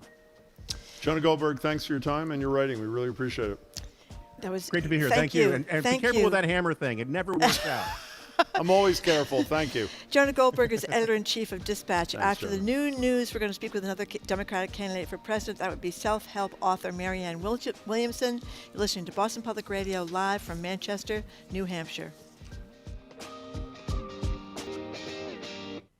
You're listening to Boston Public Radio with Jim Browdy and Margery Egan. Just ahead, more smart conversation about what's going on in our community. That's right after an NPR news break, here on GBH News 89.7. Funding for our programs comes from you. And Central Square Theater, presenting Machine Learning, a new play about a young Colombian scientist who develops an artificial intelligence nursing app to care for his ailing father. Begins January 25th. CentralSquareTheater.org. In the 1930s, a is Nazi-town, USA. Tomorrow at 9 on GBH2. I'm Stephanie Leiden, Director of Special Projects at GBH News, and this is 89.7 WGBH, HD1 Boston, online at gbhnews.org. GBH News with NPR. What matters to you? I'm Jim Williamson. We'll follow her with staff writer for The Atlantic, Mark Leibovich, and later frontman for Scott Brown and the Diplomats. That'd be former Senator and Ambassador Scott Brown. I'm Margery Egan. Then two Republicans pushing for Nikki Haley as a sane alternative to Donald Trump, former Massachusetts GOP Chair Jennifer Nassour, and Greg Moore from Americans for Prosperity. Then, him and former South Carolina Governor Nikki Haley for the Republican nomination. NPR's Ashley Lopez reports state election officials are predicting record turnout. New Hampshire Secretary of State David Scanlon is predicting 322,000 Republican votes will be cast in the state's forthcoming presidential primary. If Scanlon's estimates are correct, it would be the highest recorded turnout in the state's GOP primary in recent history. Currently, the highest turnout for a GOP primary in the Granite State was in 2016, when almost 283,000 ballots were cast in the Republican primary that year. Usually, a good indicator of how turnout is looking is early voting and mail ballot returns, but that's not a metric New Hampshire can use. That's because the state doesn't offer in-person early voting and its mail ballot program is pretty limited. Ashley Lopez, NPR News. In New York, a juror in the E. Jean Carroll damages trial against Trump called out sick, delaying today's proceedings. A jury is determining whether and how much Trump should pay the writer for defaming her when he denied her allegations of rape. Trump has said he wants to take the witness stand. Vice President Kamala Harris is in Wisconsin today on the 51st anniversary of Roe v. Wade, overturned by the nation's high court in 2022. NPR's Deepa Shivaram has more. Democrats are hoping that abortion rights are front and center for voters in the next 10 months. So Harris is going to Waukesha County, Wisconsin, to highlight the impact abortion bans have had on both patients and providers. It's part of several events Biden and Harris will be doing focused on reproductive rights this week. On Tuesday, President Biden and Harris will host a rally for abortion rights in Virginia. It'll be the first time the two appear together at a campaign rally this year, and one of the few times President Biden has attended an event centered specifically around abortion. Deepa Shivaram, NPR News. Indian Prime Minister Narendra Modi led a controversial consecration of a temple today. It's built on the site of a 16th century mosque that Hindu rioters tore down more than 30 years ago. And the ensuing violence left around 2,000 people dead, mostly Muslims. NPR's Dia Hadid has more from the city of Ayodhya. Critics say the timing is key. They say that Modi has consecrated the temple today with an eye to upcoming elections, probably this spring, where he's expected to win a third successive term. It's really like looking at a tale of two cities here. We spoke to one Ayodhya Muslim community leader, and he says he's genuinely happy for Hindus. Lord Ram is deeply revered here, but he says he wants his community to be treated with the same equality. And you're listening to NPR News. Good afternoon. With the latest from the GBH Newsroom, I'm Henry Santoro. A fake Joe Biden robocall telling New Hampshire Democrats not to vote on Tuesday has been discovered in New Hampshire. And a prominent New Hampshire Democrat plans to file a complaint with the state attorney general over it. Those who've heard it say it's either a Joe Biden impersonator or a digital manipulation of Biden's voice. It starts out by saying, "What a bunch of malarkey," a phrase often used by the president, and then goes on to say that it's important that you save your vote for November election. The message ends with a phone number belonging to Kathy Sullivan, a former New Hampshire Democratic Party chair, who is now one of the driving forces urging New Hampshire Democrats to write in Biden's name in the primary. She says she's the one that's going to file that complaint with the AG's office. It's not clear how many voters received that call or which types of voters were targeted. Cape Cod's first marijuana delivery service is closer to taking to the streets. The Mashpee Enterprise reports the town's Board of Health has approved the permit for Tribal Fire cannabis delivery. One of its owners belongs to the Mashpee Wampanoag tribe and says the company will hire within the town and recruit some members of the tribe. In sports, the Bruins host Winnipeg at the Garden tonight. The Celtics are at Dallas, and they're heading into the quarterfinals at the Australian Open. In the forecast, things are heating up as we head into the New Hampshire primary. Mostly sunny, upper 30s today, clear and 30 overnight. Maybe some snow showers tomorrow. 33 degrees in Brighton right now. This is GBH News. Support for NPR comes from NPR stations. Other contributors include Mathnasium, who believes that every kid can be a math kid. Mathnasium offers customized math instruction intended to challenge advanced kids and help struggling kids get better. Learn more at mathnasium.com.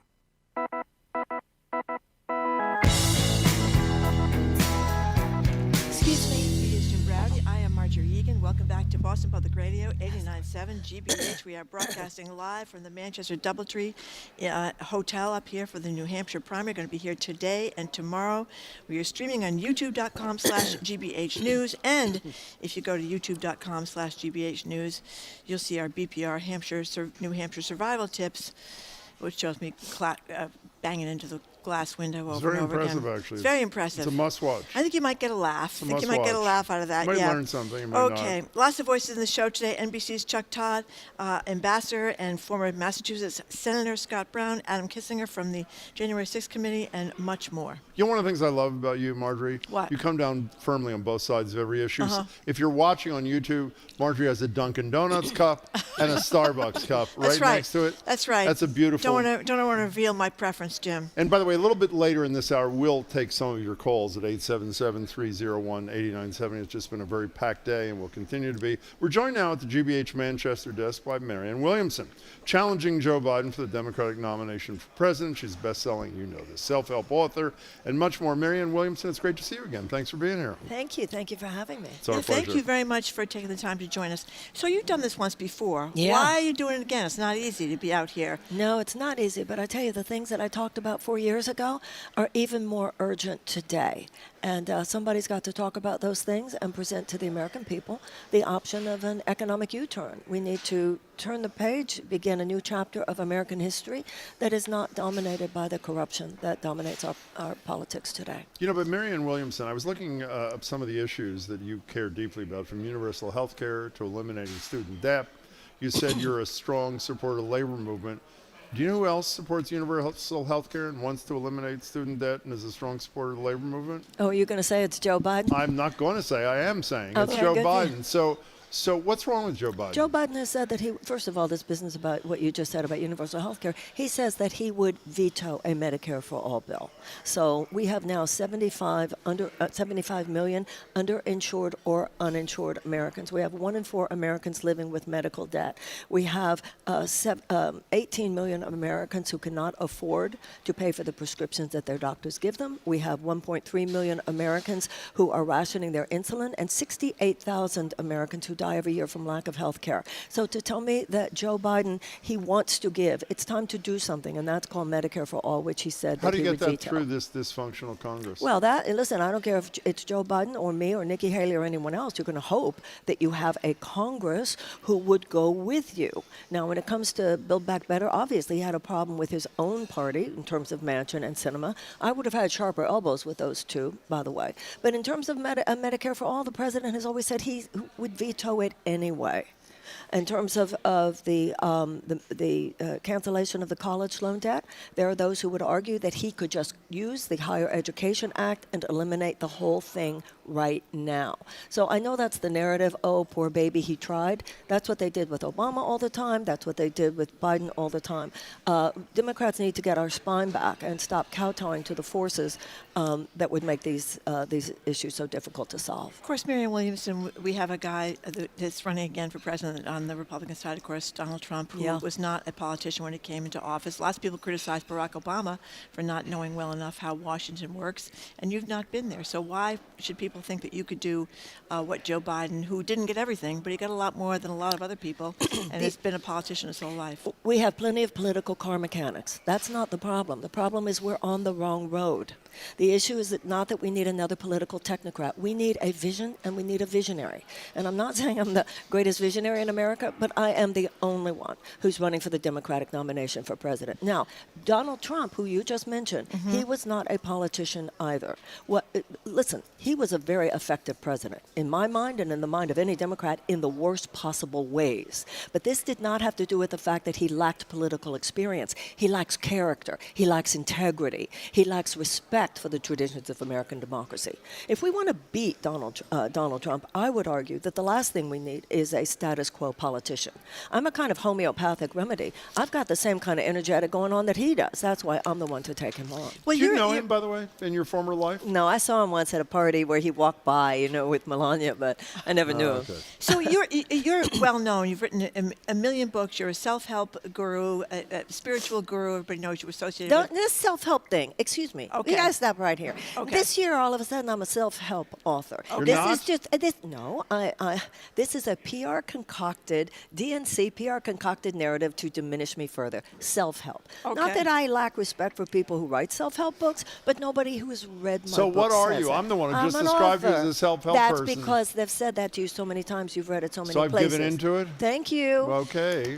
But Talking you to Marianne Williamson, who is not a self-help author, despite what you may think. I'm an inspirational author, and I wrote very serious political books, by the way. Politics of Love, Healing the Soul of America. No one who has read my books describes them in those diminishing and derogatory ways. But you do talk about our sense of hopelessness, which I think is there's no doubt about. There's a lot of hopelessness, I think, on both sides. People on the left and people on the right are worried about the end of the country. And you talk about hope can change things, but it has to be an internal sort of mechanism. Well, elaborate on that a little bit. Well, what Martin Luther King said was that we need external changes in our circumstances and internal changes in our souls. Where the Biden administration sees economic data, I see human despair. We need to address what's going on inside people. And when you talk about what's going on inside people, people's lives are falling apart in this country. 39% of Americans are skipping meals in order to pay their rent. And these people are out on television talking about how the economy is doing well, because it's doing well for their club of 20% of us. So when you talk about the mental health crisis, everybody's talking about it on the level of the symptom. We cannot overstate how much of that mental health crisis is rooted in severe and chronic economic anxiety.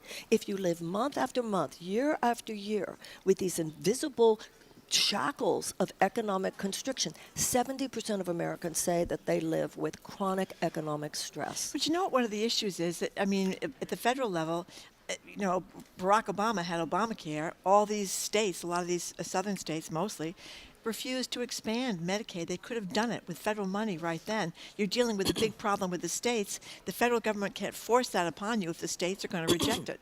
I'm certainly not excusing the Republicans here, but what I am talking about is what the Democrats could have done to forestall this. When he ran for president, when he was campaigning, President Obama said he wanted universal. He wanted a universal. Once he got in there, apparently, health insurance companies or someone said, we'll let you go this far and no further. All of a sudden, he wouldn't even, I remember how in the 2010 midterms, he told people who were running, I will not even campaign for you if you even discuss the public option.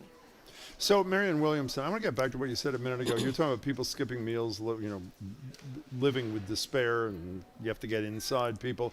I, sadly, have never skipped a meal. I know a lot of people do, but I do have. We spent a lot of time despairing on this radio show about the state of the world, the state of this country, the state of the Republican Party that loves Donald Trump. I think we're bigger fans of Joe Biden than you may be.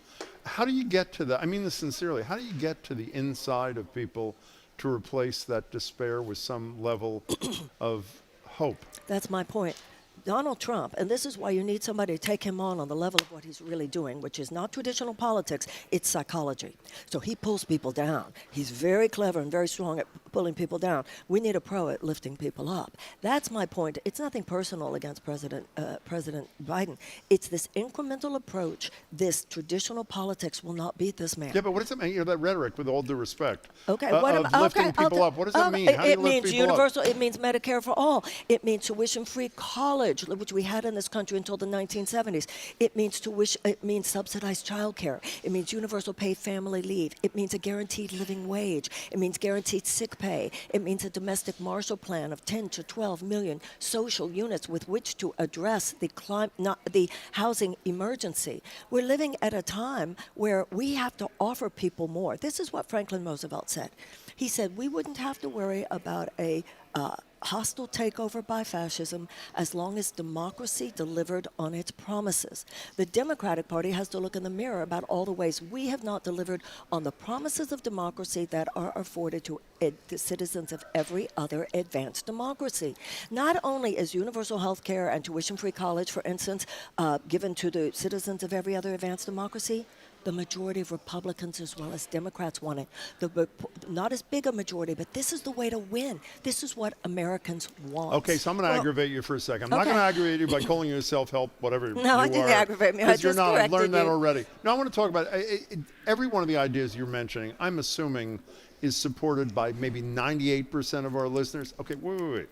But 99% of those things, other than, for example, the higher ed debt issue, which you believe could be done by the president by executive order. No, not executive order, Higher Education Act. Without having to go through Congress. Is that correct? That's what many people argue. You could at least try. Take that out for a minute. All the rest deserves Congress. This president, who I think has been pretty successful by narrow margins, getting pretty important legislation passed, this Congress would not even extend that child tax credit, which was proven to be wildly successful. What were the numbers? It lifted 50% of kids out of poverty in 1 year, and they wouldn't even renew that. So as a realistic matter, why do you think, even if all of your ideas are the right ones, why do you think that any of them become law that require congressional approval? Okay, so who do you think stood in the way of that? Joe Manchin. Yeah. If I were president, I would have been on Air Force One the next day on my way to West Virginia. Doing what? I would have talked about it. I would not let these things go. I would have the sharp elbows of a Lyndon Johnson and not the nice traditional, I respect you for our differences of Joe Biden. And, you know, this is not a personal attack on Joe Biden. It's simply talking about a kind of politics that is inadequate to this moment and definitely inadequate to the moment of trying to beat Donald Trump. But you know what's fascinating and stymieing to many people is that the things you talked about that people would like, better health care. Americans want some gun control. A lot of Americans are in favor of climate change. The majority of Republicans as well as Democrats, people are majority of members of the NRA more also pro-choice than they are pro-life, or anti-abortion as opposed to pro-abortion. A lot of people want help with child care. But you had thousands of people out in the street in teen weather waiting to see Donald Trump. You had, 75 million people have voted for him before. So obviously people either are voting against their self-interest or they're just what? Okay, this is the deal. The risk for us as Democrats in 2024 is not Donald Trump. Enough about Donald Trump. People who love Donald Trump are going to vote for Donald Trump. We could indict him 91 more times. They are going to vote for him even if he's in prison. The danger for us is people staying home. The danger for us is people who are not inspired by someone who says, let's continue with what's happening now, because they're drowning. We need to inspire people and motivate people. Get up, come on, we're going to give you something. We're going to give you the opportunity to make your lives better. That's how we're going to win. That's the danger here. People saying, I've had it. I've had it with a president who said he's the climate president while he's given more oil drilling permits even than Trump did, and so forth. So Marianne Williamson, there's a great headline, I think it was in The Nation, a profile of you where someone followed you, and I think the headline includes a supporter saying Marianne or death or some such thing. Even I think that's a little far. Well, that's pretty great if you're a candidate, I would say. But what's the end game? I don't mean this disrespectfully. I mean, the likelihood is fairly good. I assume you'd agree you're not going to be the nominee of the Democratic Party. But so what's the goal? Is it to move the ball forward so people understand their options better in the future? What is the end game You know, here? I don't want people to say, oh, she played the woman card. But would you have said that to Vivek Ramaswamy? I would, if we would never interview Vivek Ramaswamy, but if we did, okay, yes. of course we would say it All to right, him. so what's the end game? We said it to Dean Phillips. I mean, we don't have any problem with Okay, that. first of all, none of us know what's going to happen tomorrow. Granite Staters are famous for keeping it close to their chest. A lot of them still haven't decided and are thinking about it right now. That's number one. Number two, what I can control versus what I cannot control. I cannot control how people vote. I cannot control how the media elite sees me. Not you. I think you guys are nice. That's right. I can control. No, I mean it. He's been very nice to me, actually. We've done this before. What I can control is that people have the option of a presidential candidate who's not staying on that shallow level where people are expected to think like sixth graders. I am talking about the fact that we have had a war on the middle class for 50 years. I'm talking about the fact that during the 1970s, the average American family could afford a house, could afford a car, could afford a yearly vacation, could afford to send their kids to college, could afford for one salary to support 4 people. I'm talking about that. I'm talking about the $50 trillion of wealth that has been transferred from the bottom 90% to the top 1%. I'm talking about the fact that if you continue to vote for the people who prevail upon the system that perpetuates and maintains that, then you're a sucker. And if you vote for me, we're going to start over again. We're going to have a new chapter of American history, and we are going to stop the rigged economy by which a few get richer and richer, and everybody else is struggling to survive. That's what I can control. You know, the bad news is if you win, you have to serve. You know that, right? What do you mean? Yeah, I have to tough do job. Yeah, that's, it's funny that you say that, because when people say to me, why do you want to be president? I always say want is not the right word. I don't think I trust anybody who said they want this. You're right. It's a burden beyond which you can even imagine. Okay, on behalf of all my friends who read your book, A Course in Weight Loss, 21 Spiritual Lessons for Surrendering Your Weight Forever, they want to know what you think of Wegovy, the weight loss drug that you can inject. Oh, I've heard some not good things. What's happening to people inside, like the one that was the insulin drug. At first, everybody was talking about it, and now they're saying it really can mess with you. I think there's a lot of warning about it now. So you're not a fan? From what I know. I just know what I've read, but from what I know, there's danger there and risk there. Thanks for your time, Marianne. Okay, well, It's thank great you to see very again. much. Good luck tomorrow. Thank you. We've been speaking with Marianne Williamson. She's challenging Joe Biden for the Democratic nomination for president. We thank her very much for coming in and joining us. Up next, we're going to be joined by Fergus Cullen, former chair of the Republican State Committee, principal of Fergus Cullen Communications. He is next. You're listening to Boston Public Radio, 89.7 GBH. We are broadcasting live from Manchester, New Hampshire, and we are streaming at youtube.com/GBH News. You're great. Thanks. We really.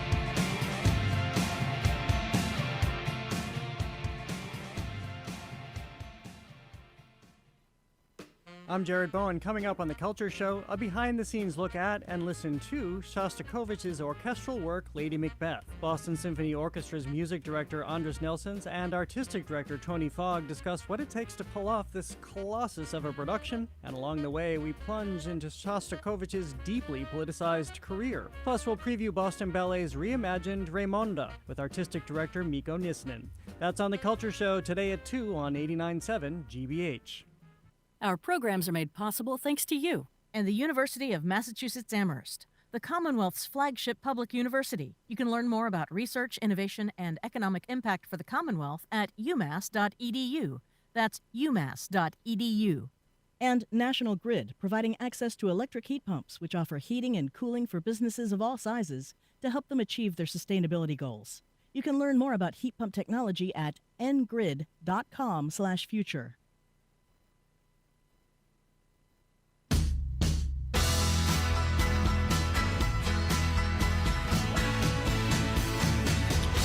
Welcome back to Boston Public Radio. Jim Browdy and Margery Egan. We are live, obviously, at our Manchester studios today and tomorrow at the DoubleTree.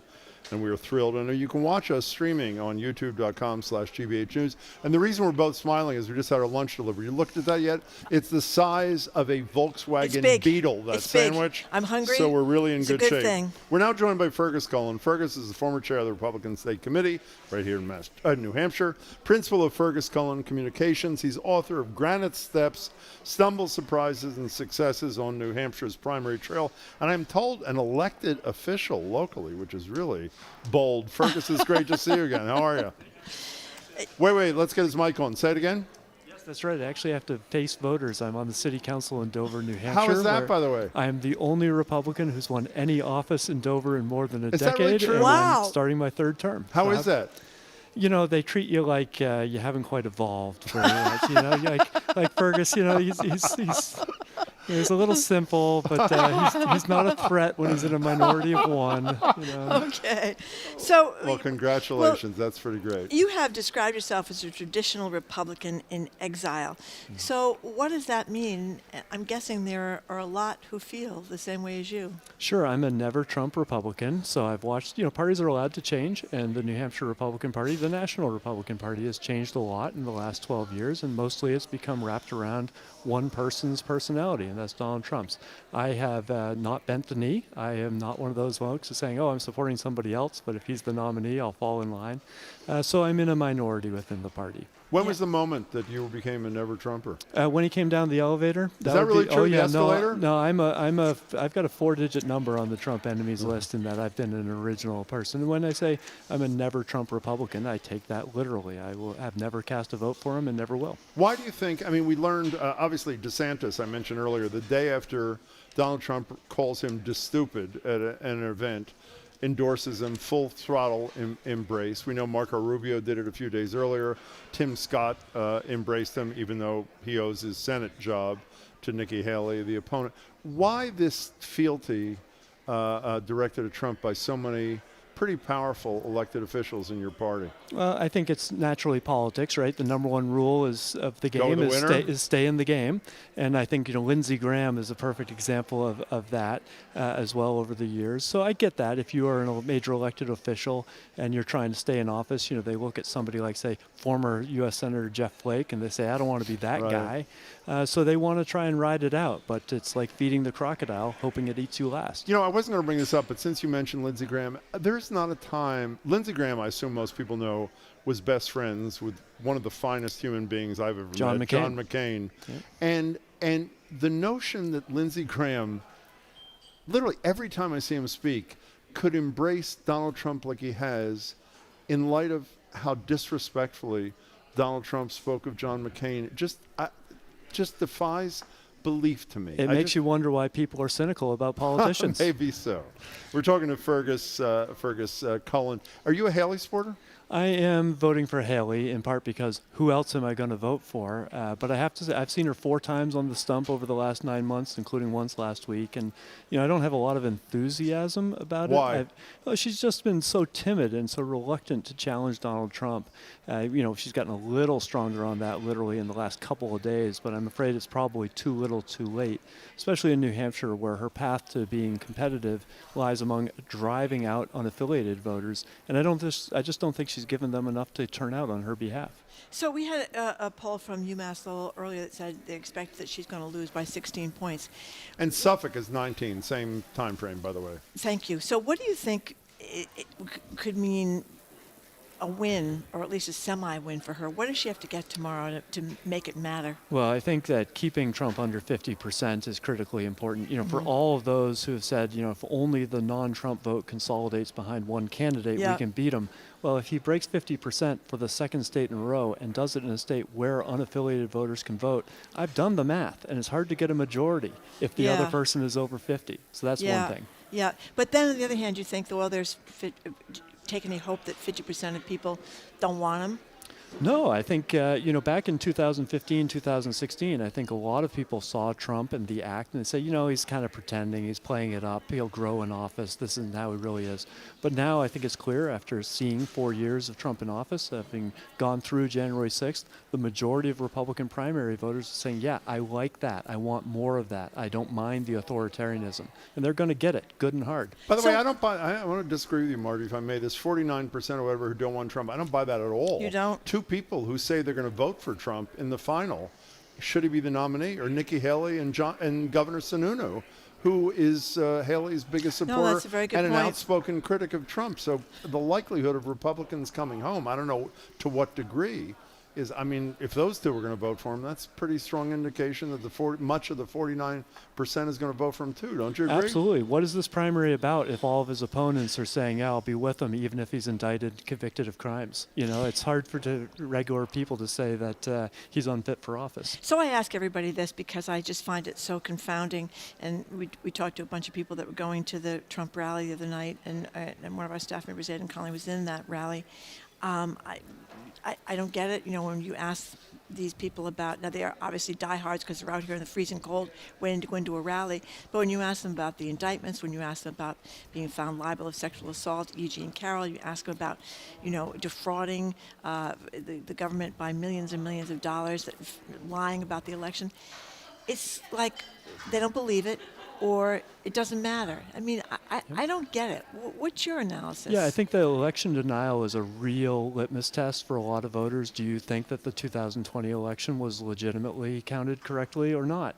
And clearly 2/3 of Republicans have bought into Trump's lies about that, and they have cast doubt on the legitimacy of the election. And, if he loses again, it's going to be more of the same, right? He can't lose. He can only have the election stolen from him. So what do you think? I mean, does Trumpism continue if he steps away? Or, he's 77. He's not going to live forever. Or does this just continue through another vehicle? Margery, parties are allowed to change. The Republicans, going back a half century ago, opposed the New Deal again and again. And finally, in 1952, they said, you know what, we got to make peace with the New Deal in order to get considered by voters on other issues. National Democrats used to be opposed to civil rights, and they changed their position on that as a party. Bill Clinton in 1992, after the Democrats had lost 3 consecutive presidential elections, was able to convince Democrats that they needed to move in a different direction. Jeanne Shaheen did the same thing as running for governor here in 1996, said we were going to take the pledge against no broad-based taxes and we're going to make ourselves competitive. They were all right. So parties are allowed to change, and the party I led 15 years ago has changed to the point where it's unrecognizable to me. But if Trump dies of a heart attack tomorrow, we don't go back to conventional politics in 2008, 2012.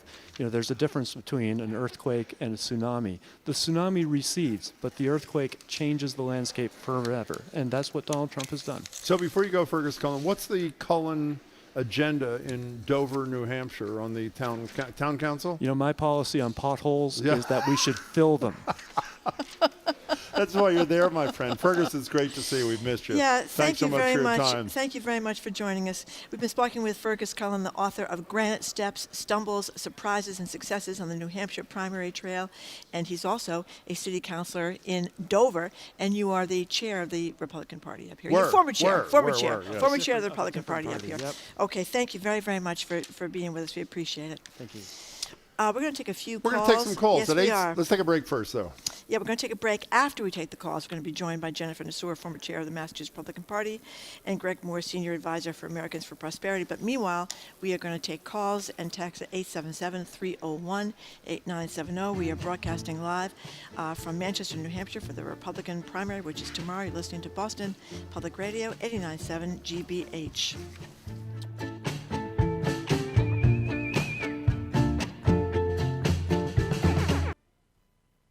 Boston Public Radio. My mic is now on. Welcome back to Boston Public Radio. Jim Browdy and Margery Egan. We're broadcasting live from the Doubletree Hotel in downtown Manchester, New Hampshire. The primary is tomorrow. We're going to take some calls at 877-301-8970. And then let me tell you what the rest of the show today looks like. 2 leaders, the former chair of the Republican Party in Massachusetts and a leader of an organization called Americans for Prosperity, are going to join us. They're big-time supporters of Nikki Haley. Former Senator and Ambassador Scott Brown will then join us. I don't know who he's endorsed, if anybody. Then it's Chuck Todd. Then it's a frequent caller to our old radio show. Gone by.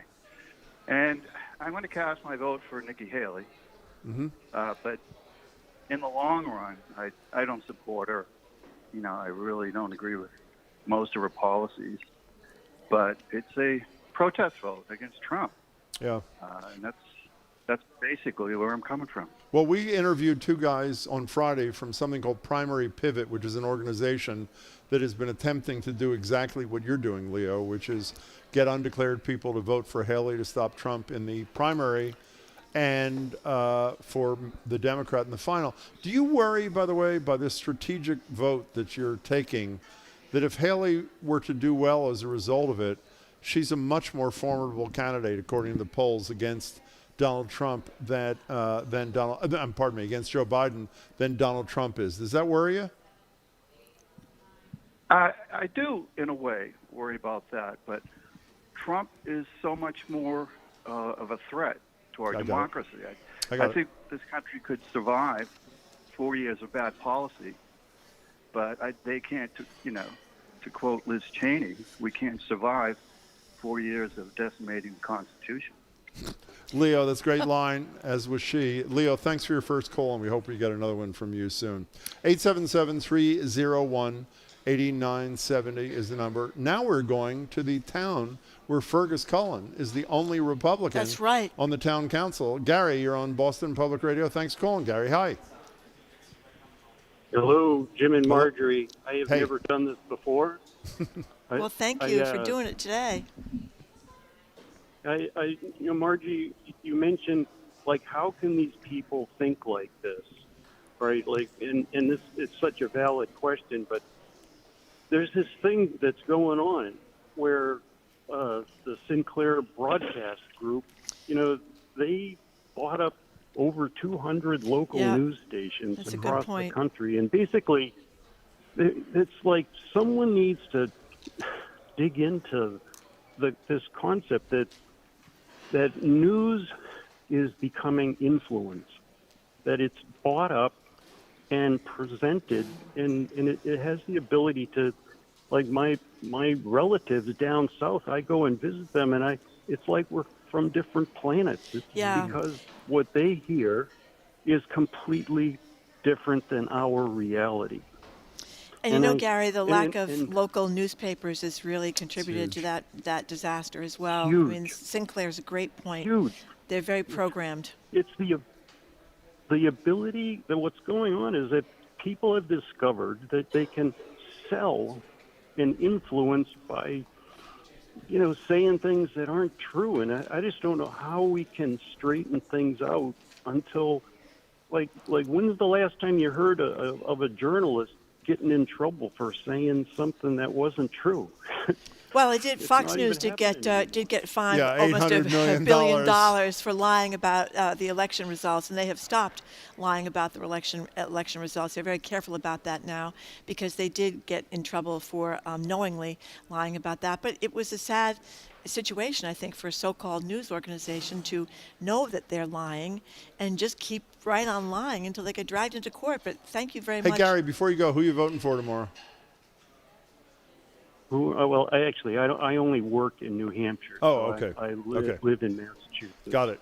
Gary, thank you for the call. We appreciate your perspective. Thanks so much for joining us. 877-301-8970. In a handful of minutes, we're going to be joined by two of the highest profile supporters of Nikki Haley in tomorrow's primary election. But for now, we're taking your calls. Okay, Rama, who is a frequent caller, he says, how about Marianne Williamson as president, Diana DeZoglio as vice president on an independent ticket? Diana DeZoglio is the state auditor in Massachusetts. People probably know that, but she's the one that's trying to get the legislature to be audited.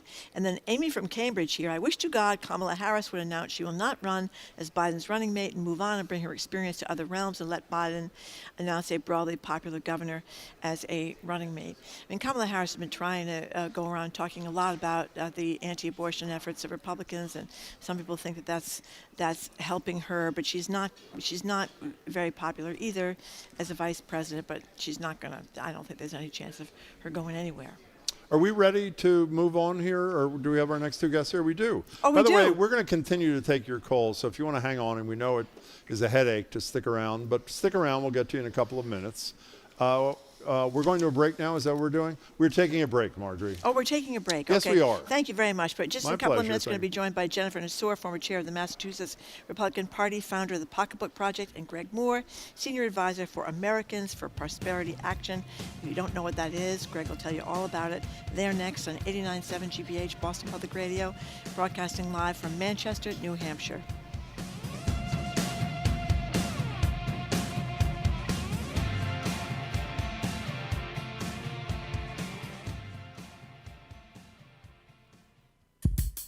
We are purposefully looking for these uplifting stories. The Joy Beat with Arun Roth. I invite all of you to take a look at your community with fresh eyes, because you see the people in your community, the unsung heroes. We want to hear from you. Tell us who you would nominate to be featured in the Joy Beat Spotlight. There are people that you probably see every day who would be great nominees for us. Call 617-300-2328. That's 617-300-BEAT. Support for our programs comes from you And Boston Medical Center, dedicated to rewriting excellence in healthcare. BMC brings together experts and the community to lead the way in clinical innovation and health equity. Learn more at bmc.org. And Comcast, offering the Xfinity 10G network, designed to provide a connection for home networks so everyone can be online at once, even during peak hours. Xfinity.com.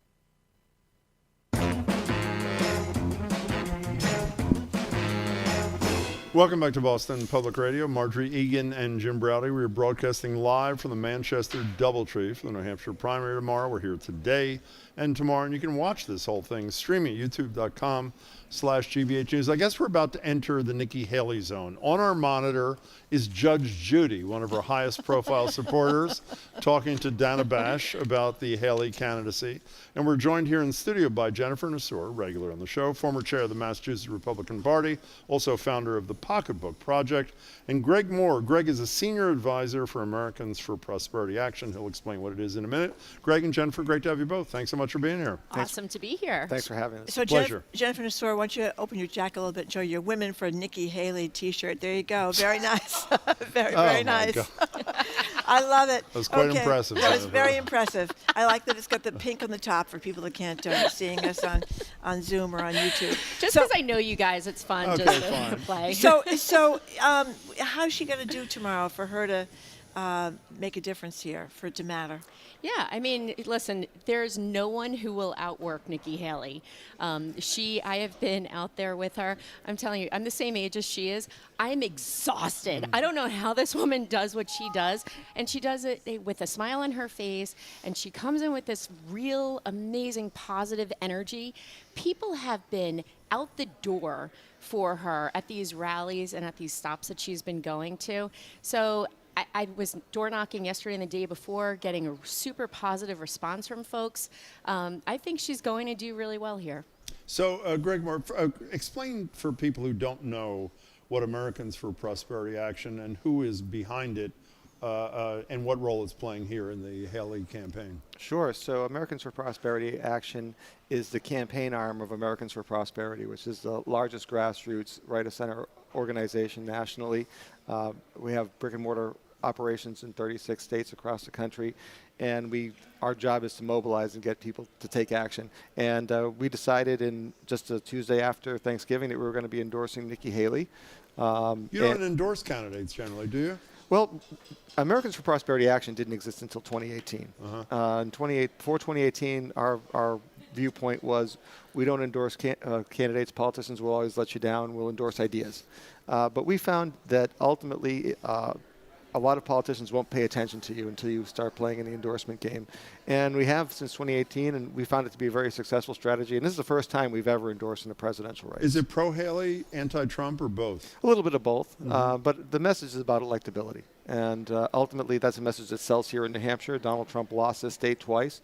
Moreover, since Donald Trump was nominated in 2016, Republicans have lost 11 straight federal races. And as you know, New Hampshire historically has sent a number of Republicans down to Washington, but since Trump has taken over as a titular head of the party, Republicans can't win a seat here. But realistically, if we got two new polls, one says she's going to lose to Trump by 16%, one says she's going to lose by 90%. I know the polls don't matter to some degree, but how do you keep going if you lose by that big of a margin? She's not going to lose by that big of a margin. First of all, just like he was saying, electability matters. And a poll was done recently that showed that in a matchup against Biden and Trump would lose to Biden in New Hampshire by 7 points. Nikki Haley wins. Nationally, Nikki Haley beats Biden by 17 points. I'm just going to say that both Biden and Trump's campaigns are scared to go against Nikki Haley because she would be the person to beat him, Biden, and also when she beats Trump, she's going to be the person who actually drains the swamp. She's actually the only candidate who's the outsider. Trump is collecting all the swamp creatures as his endorsers. And so going back to that poll that you said, Margery, last night I was driving home and I was thinking, God, I seem to remember this funny little poll done by the Boston Globe on Sunday before January 19th, 2010. Do you remember that poll? The Scott Brown poll? God, I just have like Martha Coakley. this flashback, and I'm getting older. My mind isn't working. It's not as sharp. But this morning I woke up and I'm like, nope, that was actually a poll. He was 9 points down from Martha Coakley 2 days before Whatever the election. happened to Scott Brown? Oh, you mean The joke. He's going to be with us at 1 o'clock. He's that going he to be with went us on to win a United in States 15 Senate minutes. race that no, was no. had Just kidding. a Democrat Greg, for 40 years. You mentioned electability before, but obviously something comes before electability. I hope that one likes what the candidate stands for. What is it that appeals to you about the Haley agenda? Well, first and foremost, she actually has an agenda that's leading on a number of the economic issues. We know Donald Trump added about $8 trillion to the federal debt and deficit. Nikki Haley has shown consistently as a governor that she knows how to balance a budget. It would be nice to actually have an accountant in the White House who knows how to line up profit and loss statements. But ultimately, it is about having the opportunity to have wins up and down the ballot, because in Washington of late, the last 8 years, nothing gets done. Almost nothing gets done. It's so incredibly divisive. We're looking for someone who can turn the page on that and move in a different direction. Biden's got a lot of legislation through Congress in these 3.5 years. He has, and look, as far as Donald Trump, AFP worked closely with Donald Trump, worked closely on the Tax Cut and Jobs Act, worked closely on the First Step Act, worked closely on 3 Supreme Court nominations. But we acknowledge the fact that he is a problem. He's an anchor, and it makes it harder for us to enact the policies that we exist for. Because at the end of the day, we are a policy-making organization. By the way, I was in an organization of one against the tax cuts. Didn't work out so well for me. What can I tell you, Greg Moore? So Jennifer Nassour, one of the big motivators, at least the Democrats hope in this election, is going to be abortion rights. Nikki Haley talks about let's be more compassionate toward women, but I don't see her supporting, correct me if I'm wrong, money for childcare, money for food. I mean, poverty is the major reason for abortion. It's those kind of programs that would take women and newborns out of poverty that would make a difference. So what is compassion? We're supposed to not insult them or something? No. That's actually pretty funny. No, that's not it. What she says is we're not going to villainize women who decide that they need to have an abortion. It's a very difficult choice that a woman has to make. If a woman decides that she's going to keep the baby, we need to have better policies in place.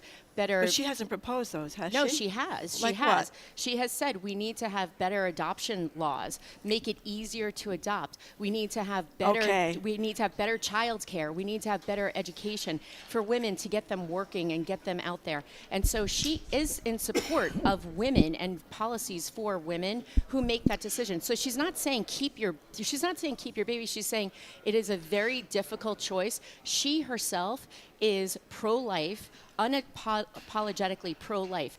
But what she says is, I understand where women are coming from. So would she try to propose a federal ban? Would she support a federal ban on abortion? She said she would not support a federal ban, and she said that there is no way for a federal ban to actually be implemented because we have not had 60 senators in 100 years. So, and we're not getting we're not going to have 60 senators. So for anyone to say that is actually false. And what does she think about mifepristone, the abortion drug, which is maybe gone if the Supreme Court decides it's gone? I haven't actually asked her about that, and I haven't heard her talk about that. That's the voice of Jennifer Nassour, who's the former chair of the Massachusetts Republican Party, supporting Nikki Haley, as is Greg Moore, senior advisor for Americans for Prosperity Action. Greg, I have to say, I don't know a huge amount other than what I've read recently of Haley as governor, but the thing that I think required the most courage that I admire greatly was bringing down the Confederate flag. I know that's not easy in South Carolina. And we've asked a lot of people, and I hope one of you can answer. I don't get this ignoring slavery for a day thing when asked about the Civil War. And I think it was, we had Jonah Goldberg here about an hour ago who wrote that was, quote, a minor flub. But then she follows that with this comment the other day, we're not a racist country, we've never been a racist country. And obviously that's pretty hard to say if someone knows the history of this country. It's sort of a doubling down. Who is that appealing to? Who hears those things from Nikki Haley and otherwise respects and likes her and says, that's my candidate, somebody who ignored slavery and says there's never been racism. And by the way, cites the Declaration of Independence as proof of that, despite the fact that 33 to 40% of the drafters were slaveholders. What do you make of that? Well, I mean, I think you have to judge her by her actions. And what she did do, she did take the Confederate flag down. She did. And she would be just the second president of color we've had. So I think that's an important thing to consider as well. And the first female president, the second president of color. I think that you look at the actions, you look at what she's done, what she did in the state of South Carolina. We saw a significant growth of the economic growth, which lifted up a lot of people out of poverty who are in the minority community. So I think look at the track record. But why did she say what she said? Giving her the benefit of the doubt for a moment on the slavery thing, when she gets back to this no history of slavery, and by the way, of racism, and then she talks about racism that she experienced as a little brown girl, as she described herself, growing up. She's so smart, and you know her obviously very well, that's an intentional statement, I would argue, rather than a flub, for lack of a better. Why'd she say that? So on the slavery issue, I mean, number one, candidates, as we all know, when you're out there and you're giving your stump speech, you are moving so fast. There are so many things going through your head. You've run for office. I've run for office. Yes, indeed. And you forget something, right? So she said everything about slavery. She just didn't say the word. It didn't mean that she doesn't believe in it. And she said after that it absolutely happened. That's number one. Actually, if you look at her full remarks, she did mention slavery, but she then went on further in her remarks to talk about what she viewed as a reason for it. So it was included if you look at the totality of what she said. Right. And she believes that what she's saying about the racism stuff is that we need to move forward and acknowledge where we are today, where we were, where we are today, and where we're going to go, and to heal. Because what's happened, Jim, is that we have become, under the last two administrations, the most, what I think as a parent, the most disrespectful, ununderstanding society in the entire world, intolerant. And I think we need someone like Nikki Haley who's actually going to unite, and heal this country. When you say intolerant, you're talking about what?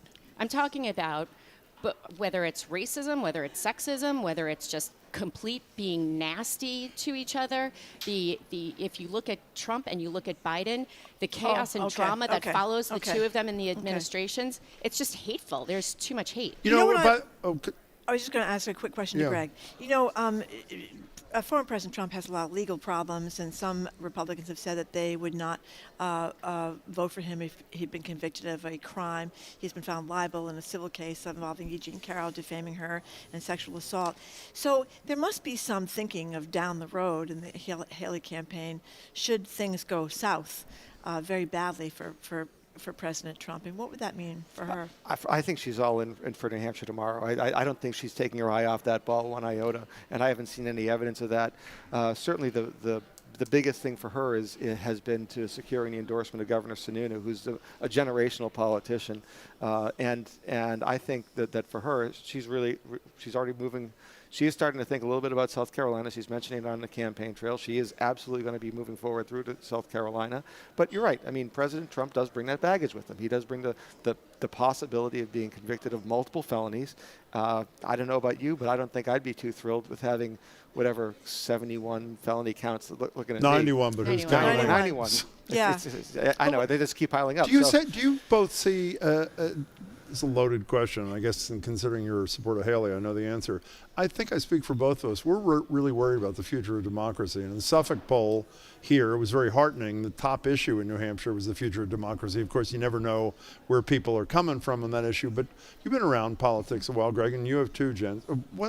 How much do you worry legitimately, not rhetorically, about how well democracy lasts if Trump is reelected? I got to tell you, a lot of this started with the election in 2000, the general election in 2000, of people calling into question the legitimacy of the voting process. That's been going on now, and it's been almost a 25-year phenomenon. We've seen it. It's a concern. We want people to have confidence and know that their vote is going to lead to an actual result that is going to lead to fundamental change, or else why would people participate? And we need to drive that point home consistently.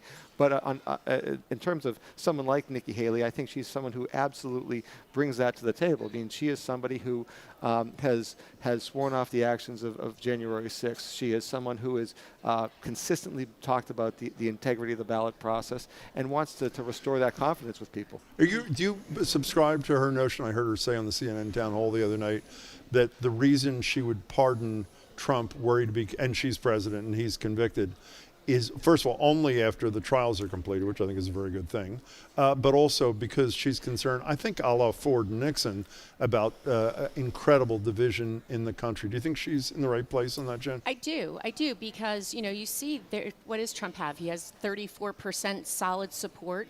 I mean, you want to make sure, if you are president of the country, you are president of all voters, of all stripes. And so you need to take into account and make sure, again, in healing this country, in unifying this country. And I was on TV at a different station earlier this morning with a Trump supporter who was still claiming that 2020 was stolen. I mean, it's 2024. We're still talking about 2020.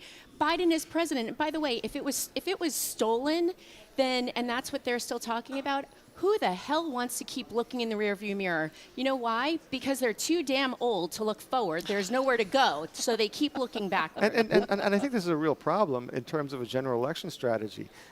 Donald Trump seems to be completely focused on relitigating the past as opposed to presenting a positive forward-looking message like Nikki Haley is. She does have a positive forward-looking message. Did you notice when Jennifer Nassour said they're really, really old, she was pointing at me when she said that a couple of minutes? What did you think of that? That was really rude. Jennifer Nassour, Greg Moore, it's great to see you both. Good luck tomorrow. We really appreciate your time. Thank you. Thank you so very, much. very much for coming in. We've been speaking with Jennifer Nassour, former chair of the Massachusetts Republican Party, founder of the Pocketbook Project, and Greg Moore, senior advisor for Americans for Prosperity Action. Thank you both very much for coming in.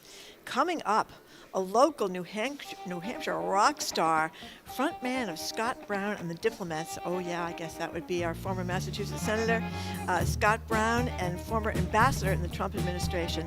Our former senator from Massachusetts is next. You're listening to Boston Public Radio, 89.7. Bus terminals around the country are being sold off and shuttered. For low-income bus passengers, that often means no place to eat, shelter, or use the restroom while waiting for a ride. If this station is gone, I'm not going to take the bus anymore because I'm not going to be outside. It's too dangerous. I'm not doing it. I'm Ari Shapiro. That story on All Things Considered from NPR News. Today at 4, here on GBH News 89.7. Support for GBH comes from you and Cambridge Savings Bank, where they are committed to your financial well-being, and community is at the core of everything they do. Cambridge Savings Bank, always you. More at cambridgesavings.com, member FDIC. And Comcast, offering the Xfinity 10G network, designed to provide a connection for home networks so everyone can be online at once, even during peak hours. Xfinity.com. Trusted, local, news. You're listening to 89.7 WGBH, HD1 Boston, online at gbhnews.org. GBH News with NPR. What matters to you?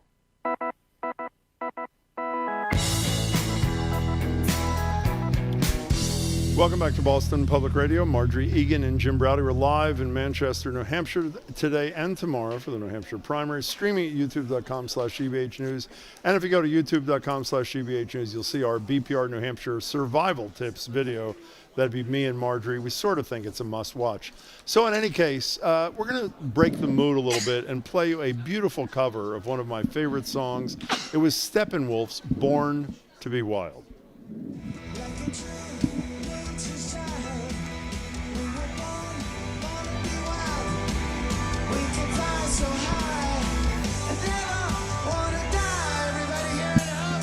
Okay, we're joined now by the lead singer and I believe lead guitarist of that band, who's got a big show tonight at the RNC meeting across the street.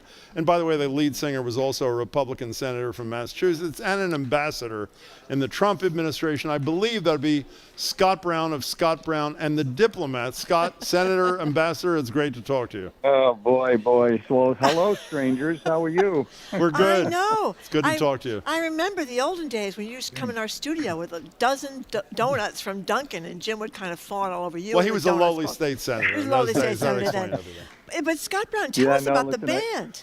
Well, first of all, I remember those days. I remember those days a lot, and I really enjoyed, obviously, participating back there. Yeah, I had a band in New Zealand as the ambassador, obviously trying to, have rock and roll diplomacy in my residence. I had 41 rock and roll displays. It really kind of neutralized a lot of what was happening politically and really gave me an equal footing with a lot of people, because what do we all agree on? Sports, family, music, and food. We can all agree on that. That's how we started out all of our meetings, and it was great. But yeah, we have a band. We play. We just opened up for Skid Row about 5 weeks ago at the Lynn Auditorium. Dark Desert Eagles. We get booked a lot, and they do very, very well. And they're professional singers, obviously. And then they help me along. I don't know how much help you need, but in any case, so you and your wife, Gail Huff Brown, who we know, and most people know Gail from her time in the news media back here, have been doing this no BS backyard barbecue for 8 years. This year, my understanding, Scott Brown, is every one of the Republicans, except Trump, who did come in 2016, came to your house, plus RFK Jr.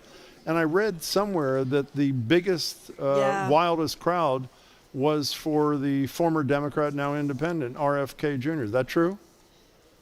Yeah, listen, I have a very positive and good relationship, obviously, with the Kennedys, ever since, taking over the former senator's, position in the U.S. Senate. And, we've hit it off. And, yes, we had almost 2,000 people. The next closest one was Ramaswamy with probably 525. And I've never seen anything like it. And what people are not talking about, it doesn't affect New Hampshire, but it definitely will affect the general. He has over 200,000 volunteers. And he's got money, and he's already on the Utah ballot. And he said, and I've spoken to him quite a few times about it, that he will have ballot access, and he's polling at about 20%. And then you throw in, maybe the no labels people. They're on 13 ballots, and then you throw in maybe Cornel West. He may get on a few. How does that affect, obviously, the general election? Imagine if, let's say, Trump or Biden, they win the general election, popular vote. They won't have enough votes to get to the Electoral College, and then what happens after that? It goes to the House of Representatives. So there's so many things that are kind of going under the radar that people aren't talking about. Yeah, well, we have talked about it some, because obviously that's if you are not a fan of Donald Trump, although I don't know, I'll ask you. I mean, he's an anti-vax guy. He says he's not, but it seems like he is to me. And as you know, his family has kind of said how much they love them, but they don't agree with his politics. So where does he take the votes from? Does he take the votes from Biden, Trump, some from both? Yeah, well, first of all, I don't think he's an anti-vaxxer. He's had all the usual vaccines. He just didn't think that this one was thought out properly. Now you see Fauci saying he made a lot of mistakes. That being said, I felt it should have been a personal choice to get the vaccine. I mean, I got it. I've been in the military. I've had anthrax and every other vaccine. But I think that the blue dog Democrats that used to be around during JFK's time, and even when I was in the U.S. Senate, when there were a lot, they're not there anymore. And they have no place to go because of the far, far left of the Democratic Party. Then on the other hand, you have people like you've had on your show often that just don't like President Trump. Many of them are women who are just done. They're now independents, which make up 40% of the electorate here in New Hampshire. And they're going to, come out, I think, in force. And they'll probably come out for Nikki Haley. Trump has a base here probably about 32, 33%. He could do or say anything, and they're going to be there regardless. So I think probably an even split, I think, in terms of the RFK. Probably a little bit more of the Democrats because they really don't have a place to go. And Biden's polling numbers and his policies are just failing so miserably. So, Scott Brown, do you have a candidate tomorrow? I don't. Who are you voting for? I think... that's why there's a secret ballot, Jim. I'm going to get out there. My wife and I are going to talk about it tonight. I'm going to get out tomorrow morning just like everybody else. Listen, I'm in a different role right now. I mean, I had the barbecues. I'm almost like the grandfather in this area. I did win an election up here and barely lost to Shaheen. And, I've said before, I still have one more run, I believe. And I'm going to just do what I feel is right. Encourage people tonight to get out and vote and let people be heard. And let's get somebody in there who can, really govern our country without all the things that are happening on the sidelines. So let's go try to get through the back door to figure out who you're voting for. You served Donald Trump as the ambassador to New Zealand. And what's the other thing? What was the other place? I had New Zealand, Cook, Niue, Samoa, and are interested in Antarctica. And yeah, listen, I'll speed it up for you. It was an honor to serve. It's an honor to serve any president. I mean, look at our Massachusetts John Sullivan. He served not only President Trump, but he served President Biden in China, and he did an amazing job. It's always an honor to serve our president. I don't care who you are. How do you feel about Donald Trump, though, post your service with him, like starting around January 6th? I made it clear. I made it clear after January 6th. I thought he could have done more to stop it. And, as a result, obviously he and some others didn't like the fact that I said it. But, many people have said it. He is the president. He could have done or said more to stop it. And I thought, and I have said it publicly, that, taking the documents home, I mean, Biden did it as a senator and vice president, and he shouldn't have. That's wrong. Nothing like Donald Trump, Scott Brown. Well, he gave them back. Yeah. He gave them back when asked. Let me finish. Let me finish. Yeah, sure. And I said then, and I'll say again, that whomever was guiding him legally should have absolutely given him the right advice, which is, sir, there is a process and you need to follow it. So some of the things I believe that have happened are as a result of getting bad guidance. That being said, you have the Allen Bragg state issues that are trying to turn into federal issues, or federal issues turning into state issues and morphing things. It's made him almost a victim with a lot of people. And it's crazy. I'm around New Hampshire, I'm around New England, I say, well, what are you doing? He said, I was going to go with DeSantis, and now I was going to go with Hutchinson, or I was going to go with this person or that person. But, they just got to stop picking on the guy. I'm getting kind of pissed off. I'm hearing that a ton. It's crazy. Wait a second, but you're a pretty decent lawyer, too. Do you think he committed crimes based upon what you know? He has 91 federal indictments against him. Yeah, listen, he is going to go through the process. He has not been convicted. Yes. I'm not on any of those cases. I am not really following them as closely as I should, being a new grandfather, coach of Aingery girls varsity basketball. And that is as great. You said, they're undefeated, right? Are they undefeated? Yeah. No. We're better than last year. We have a very, very young team, and it's been so fun to coach them. He's not been convicted criminally, but he has been found liable in a civil case, as you know, for sexual abuse, and also continuing to defame this 80-year-old woman whose life has been totally upended by her coming forward about these charges against the president, and a jury basically found the president liable. So that is something that he's been convicted of, at least in the civil side, but it doesn't seem to bother people. Yeah, no, it does bother some people. It bothers a lot of the women that are former Republicans and who are independents who would have given him a second chance that may not now. So all of these things that you're seeing, all of the things that affected Hillary Clinton and him in 2016, where they weighed and measured each other, they're still in effect now. People are still weighing and measuring these things that are happening, and they're putting it together, and they're saying, do I want to have President Trump again when there was no inflation, the border was secure, think we were getting out of wars, and gas was lower, or do we want 4 more years of Biden? That's what it's coming down to now. People are reflecting back. A lot of those people are saying, yeah, I'm not voting for the guy. They're now reflecting back because Bidenomics, so-called, is just such a disaster. And, you look what's happening at the border. It's obscene. I've never in my wildest dreams thought we would be putting people who are here illegally in houses and giving them free housing and all the things that our citizens who've worked so hard don't even get. It's just not. It's not right. Next time we can debate Bidenomics. I don't agree with you. The border is a problem. Hey, Scott Brown, you said a minute ago there's one more run left in you. I'm guessing that's a rematch with Shaheen. Is that what you're talking about in 26? Well, listen, I do respect Jean. She voted for me for the, obviously the ambassador position, and we've gotten along very, very well. I think she works very hard and does a good job in constituent services. I'm not sure, Jim, to be honest with you. I'm going to play it by ear, but it's not going to be this year, certainly. Okay. Before you go, Scott Brown, it must be an awful lot of fun to be the ambassador to New Zealand. What do you do down there when you're the ambassador? I mean, you entertain a lot, but well, I invited Jim. I invited you guys. So yes, he did actually. He did.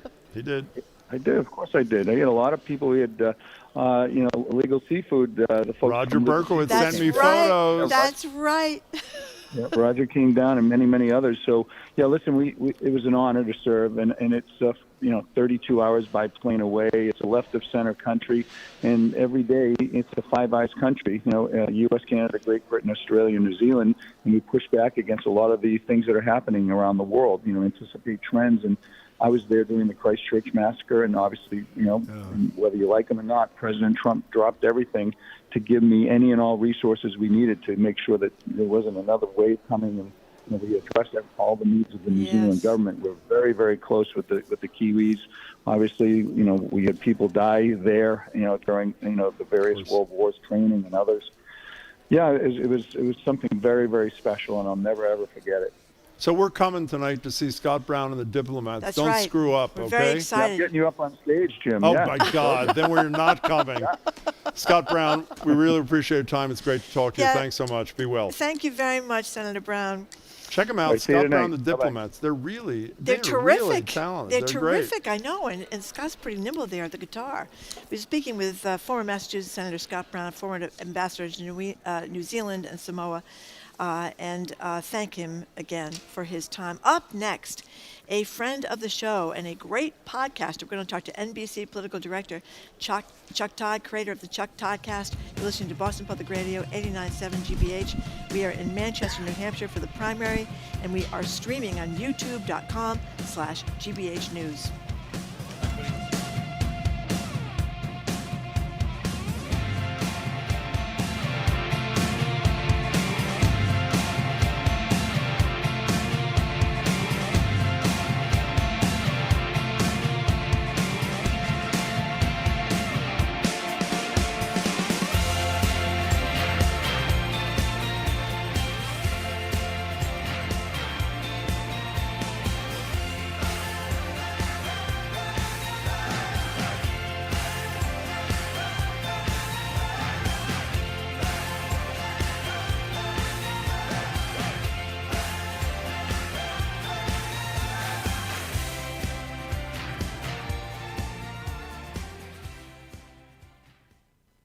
I'm Jared Bowen. Coming up on The Culture Show, a behind-the-scenes look at and listen to Shostakovich's orchestral work, Lady Macbeth. Boston Symphony Orchestra's music director, Andres Nelsons, and artistic director, Tony Fogg, discuss what it takes to pull off this colossus of a production, and along the way, we plunge into Shostakovich's deeply politicized career. Plus, we'll preview Boston Ballet's reimagined Raymonda with artistic director Mikko Nisnin. That's on The Culture Show today at 2 on 89.7 GBH.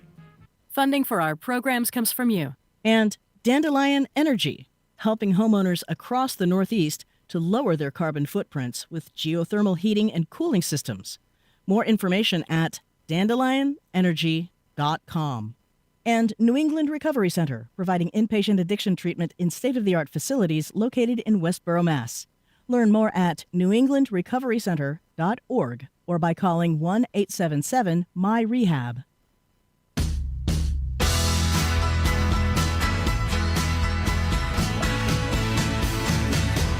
Welcome back to Boston Public Radio. Margery, Aidan, and Jim Browdy, broadcasting live from the Manchester Doubletree Hotel for the New Hampshire primary. We're here today and tomorrow, streaming on youtube.com/GBH News. And we're now joined by someone who's usually a disembodied voice on the phone.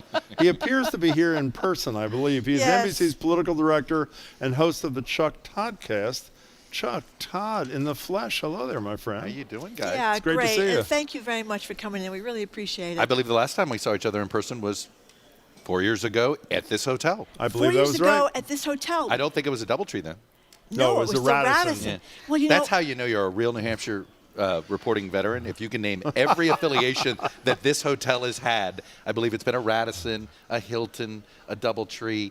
I think it was one other thing before. And Radisson. this is the hotel where all the action happens, by the way. Remember Senator, Ramada? We do. Yeah. Well, as long as you mention it, I was going to mention it later, but it's not what it was no, up there's something here. missing. There's something missing. I remember when MSNBC had the whole bar room in there, and everybody was packed in. You see all the famous reporters. You see all the famous candidates. You see Jeb Bush kind of sadly walking around all by himself. I'll never forget that. I'm watching Political Tourists now. So disappointed. Like, oh, is there anything going on here? Yeah. You know, and I'm like, well, I think Dean Phillips is doing an event in a couple hours, and the Joe Biden write-in people might show up every now and then. We've had them all on the show, right? By the Nikki way. Haley's across the street every now and then, you know, but there is something missing.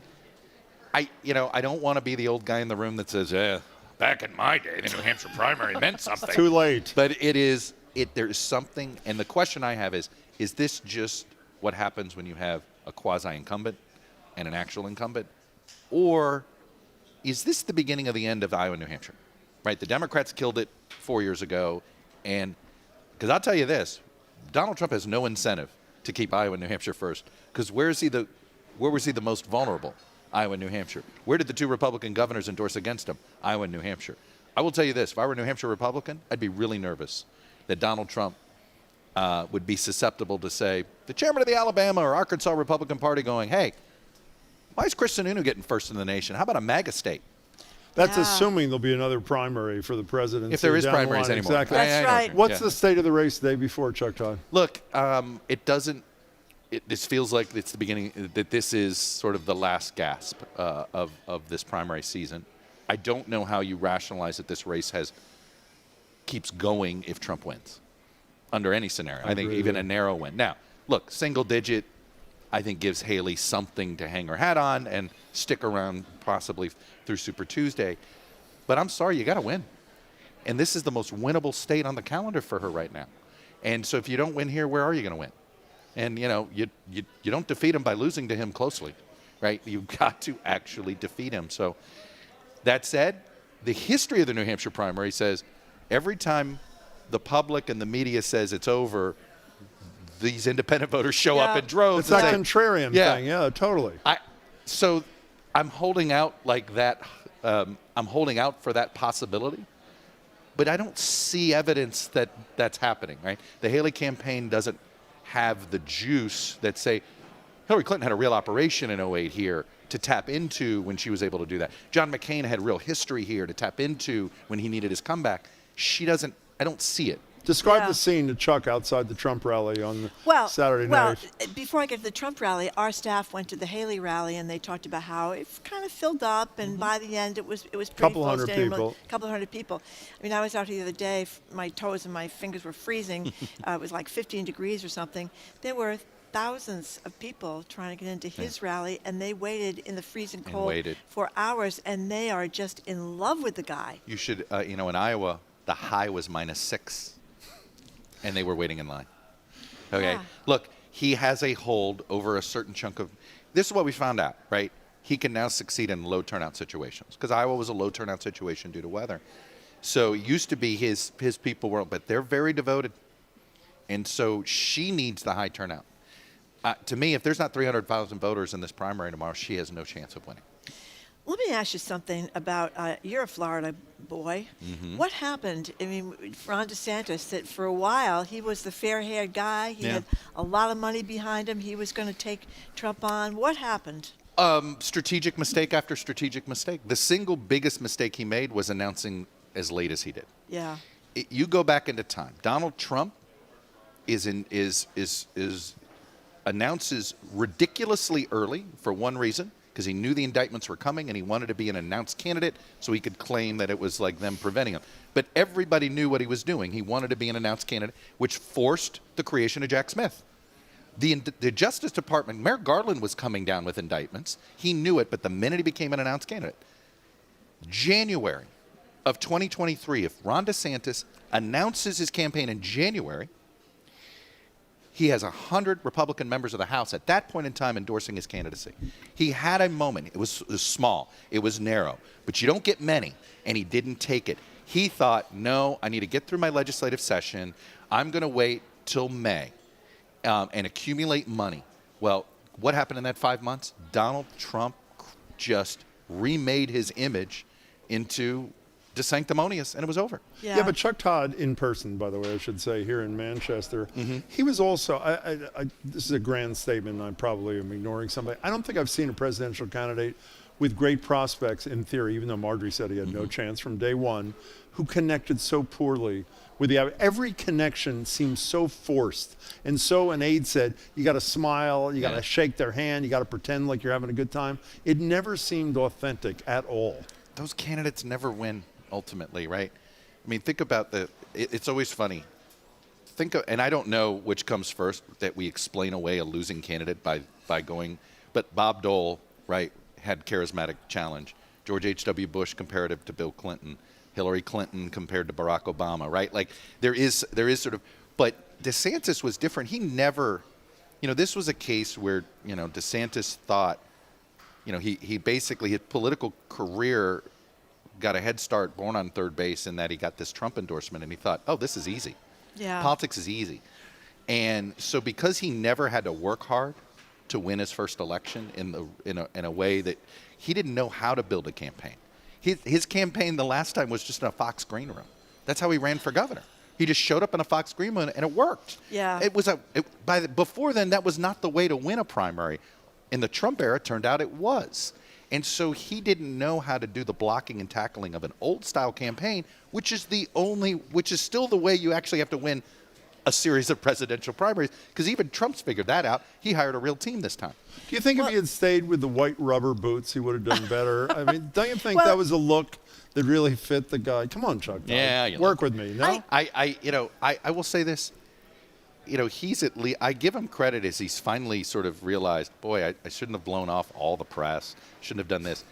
But I've always thought his greatest fatal flaw is he really believed he should only govern for people that support him. Mm-hmm. And this is why he's turned off so many Floridians. Rick Scott is a partisan warrior.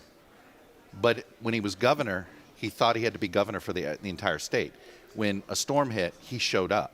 Remember, Ron DeSantis didn't show up in Broward County because it's a Democratic county when they had floods. Oh, gosh, that's a great point. And it's to me was the singular moment to me that showed he was unqualified to be president of the United States, because he actually believed you govern politically. It's like, no. You campaign as a partisan. You govern as an American. And I think that I just think he never made the sale that he was willing to govern Americans. Well, one thing I wondered, and maybe it didn't matter, I like to hope it mattered a little bit, were some of his policies, which I thought were so cruel. This Don't Say Gay bill. We're going to interfere with what parents want to do with their trans kids. We're going to get right in there, and we're going to make the decisions about their medical care, not you or the teachers that were afraid of talking about anything having to do with race or with the history of the United States. I mean, do you think... How about how he treated those kids with the masks on when they were standing behind his press conference and he was talking about how it's performative, take them off? Yeah, he humiliated them. Well, this goes back to, he didn't know what campaign to run. Yeah. Right? There was part of him that wanted to run as Trump Jr. Yeah. And there was part of him that wanted to run against Trump's character. Right? He actually, the guy that showed up in the final debate against Nikki Haley was the best version of DeSantis I have ever seen. He gave an answer on the Constitution. He said, look, the difference between me and Trump is he believes he rules people. I believe I'm a servant. I was like, that's all I want to hear from anyone running for president. That's the correct answer. You get the positive grade for that. So, but he went at this assuming Trump had figured out how to run, and he tried to emulate it. And, carbon copies, the voters sniffed that stuff out. Yep. And then when he tried to pivot as an anti-Trump, my frustration is nobody's made the case that Donald Trump's presidency was a failure on the Republican side. They all know it was. Why is the border a problem today? Because Donald Trump didn't solve it when he was president. Why was our economy a mess? Because he created a mess at the beginning with our debt and didn't know how to manage it with COVID. But you can't run against him and say he did a lot of good things or he was the right man for that period of time and then expect to defeat him when he's on the ballot again. You keep telling voters he did well. Well, why? Well, of course they're going to keep picking Trump. So, Chuck Todd, when I get stuck on a question, I'm about to relate a question I'm stuck on. I keep asking until I get the answer I want. So we'll see how it goes with you. So Donald Trump is convicted of at least some felonies before mid-July when they go to Milwaukee for the convention. What happens at the convention? Where admittedly it's going to be all Trumpophiles. Yep. We know that. And what happens post-convention? If he's actually convicted, hasn't been sentenced yet, but he has a felony conviction on his record. I think this matters. Which court convicts him first? Well, not Alvin Bragg, with Stormy Daniels. Where I'm going. Beyond Stormy Daniels. Because we've seen E. Jean Carroll doesn't seem to move the needle. I know. Yeah, it just doesn't move the needle, and you're just like, really? But good for Mitt Romney, by the way, for not only criticizing Trump, but criticizing voters who don't give a damn about him being a sexual abuser. So here's what I think we're headed to, and I'm only going to half answer your question because we don't know yet. I do think the most important entrance poll number was the 30% of Republican voters that said, it would be a problem. In Iowa, you're talking about. In Iowa. Iowa. Because if it's 30, I'm not saying all 30% vote against him. All you need is 5% to vote against him over it. It's game over, right? You're not talking about much. So that to me is a real, hey, a conviction's a problem. Why do you think Trump's trying to delay this? He knows what he's doing. Here's what I think is going to happen, and I'll preview something I'm doing for Nightly News tonight, which is these independent voters up here are, we know they're almost legendary in their sort of stubbornness against the two parties. They don't like their choices. They're not crazy about this. And if it's Biden and Trump, there's going to be, it's like the stages of grief. There's a whole bunch of voters that are not ready to accept that it's going to be Biden versus Trump. And I believe the left needs to be careful criticizing people that are interested in a third party. It's 8 months, 9 months, 10 months away. You got to get there. You got to let people get to the binary choice in the fall. So I think in the next 3 to 6 months, we are going to have a kick the tires around. There has to be another idea, right? There has to be something. I think if Nikki Haley is single digit, I think Nikki Haley may be, if I were her, I would never drop out of the race. I would just even if you lose badly in your home state? I would hang around the way Jerry Brown hung around for Bill Clinton, the way Bernie Sanders hung around, the way Ron Paul hung around with Mitt Romney. Because of the indictments. Okay. Just in case, here's what I remember. In late April, Bill Clinton loses a primary to Jerry Brown in Connecticut, and everybody else had dropped out. And it was literally just a bunch of Democrats going, can we hold off on this guy? Right? And Whitewater was being brought up at the time. Jerry Brown was the one bringing it up. So there was and there was a moment, that's when a legendary figure in California politics named Willie Brown said, maybe we ought to nominate Ross Perot as the Democratic nominee. They were ready to dump Clinton. So if I were Haley, I would, because he's never making you vice president. So stop living that dream, right? And instead, be the first founding member of the next version of the Republican Party, right? You can establish yourself. Almost what I thought Ted Cruz was trying to do in 2016, which had Trump lost the election, Cruz would have used his moment at the convention to say, I fought Trump, I knew it was wrong, right? And instead Trump wins and they all have to bend the knee. If I were Haley, because of the indictments, I'd hang around just to see if Republicans want to vent somewhere. Yeah, and Cruz also said, even though he said my father killed JFK, no harm, no foul. So we only have 30 seconds left. How excited are you? You can use the full 30 seconds to be here in person with Margery and me. Go ahead. This is the highlight. This is the highlight. Absolutely. Well, I don't. Absolutely. I have not seen Don Jr. at a vineyard yet. But I'm going later today. But so far, and you know why I'm going? No, because I think that's the first event of 2028. Don Jr. running for president. 100%. Oh yeah, where's he going to be? It's at this vineyard. I drove by it the other day. It's not far from here. It's about 25 minutes, 30 minutes. It's at 4 o'clock today. Wine tasting? We'll see if it's just wine that he's tasting. We'll find out. I was going to go, but I'm getting waterboarded instead, so I'm going to do that, okay? Are you? Okay. Yeah. Waterboarding. Yeah. In preference. We are thrilled to see you, Chuck. It's great to see you guys. We love seeing you, and we love you guys having get great show. space here. Isn't it a great space? It's absolutely wonderful. It's wonderful. I know. Let's hopefully a primary will develop. We'll be watching you tonight. Hey, Take care, Chuck Todd. Thank you so Good much to see for you guys. coming in. We've been talking with Chuck Todd, NBC political director and host of the Chuck Toddcast, which is great, and we saw him in person, and we very much appreciate you taking time from your busy day to come in and see us. Taking a break. Yes, we are taking a break. Should I say? Yeah, Congressman Adam Kinzinger is joining us. Congressman, Adam Kinzinger is. I don't think my mic is on. It is now. Welcome back to Boston Public Radio. Jim Browdy and Margery Egan. In a couple of seconds, we're going to be joined by former Congressman from Illinois, Adam Kinzinger, who, as you know, was one of the 2 Republicans on the January 6th committee in the House of Representatives.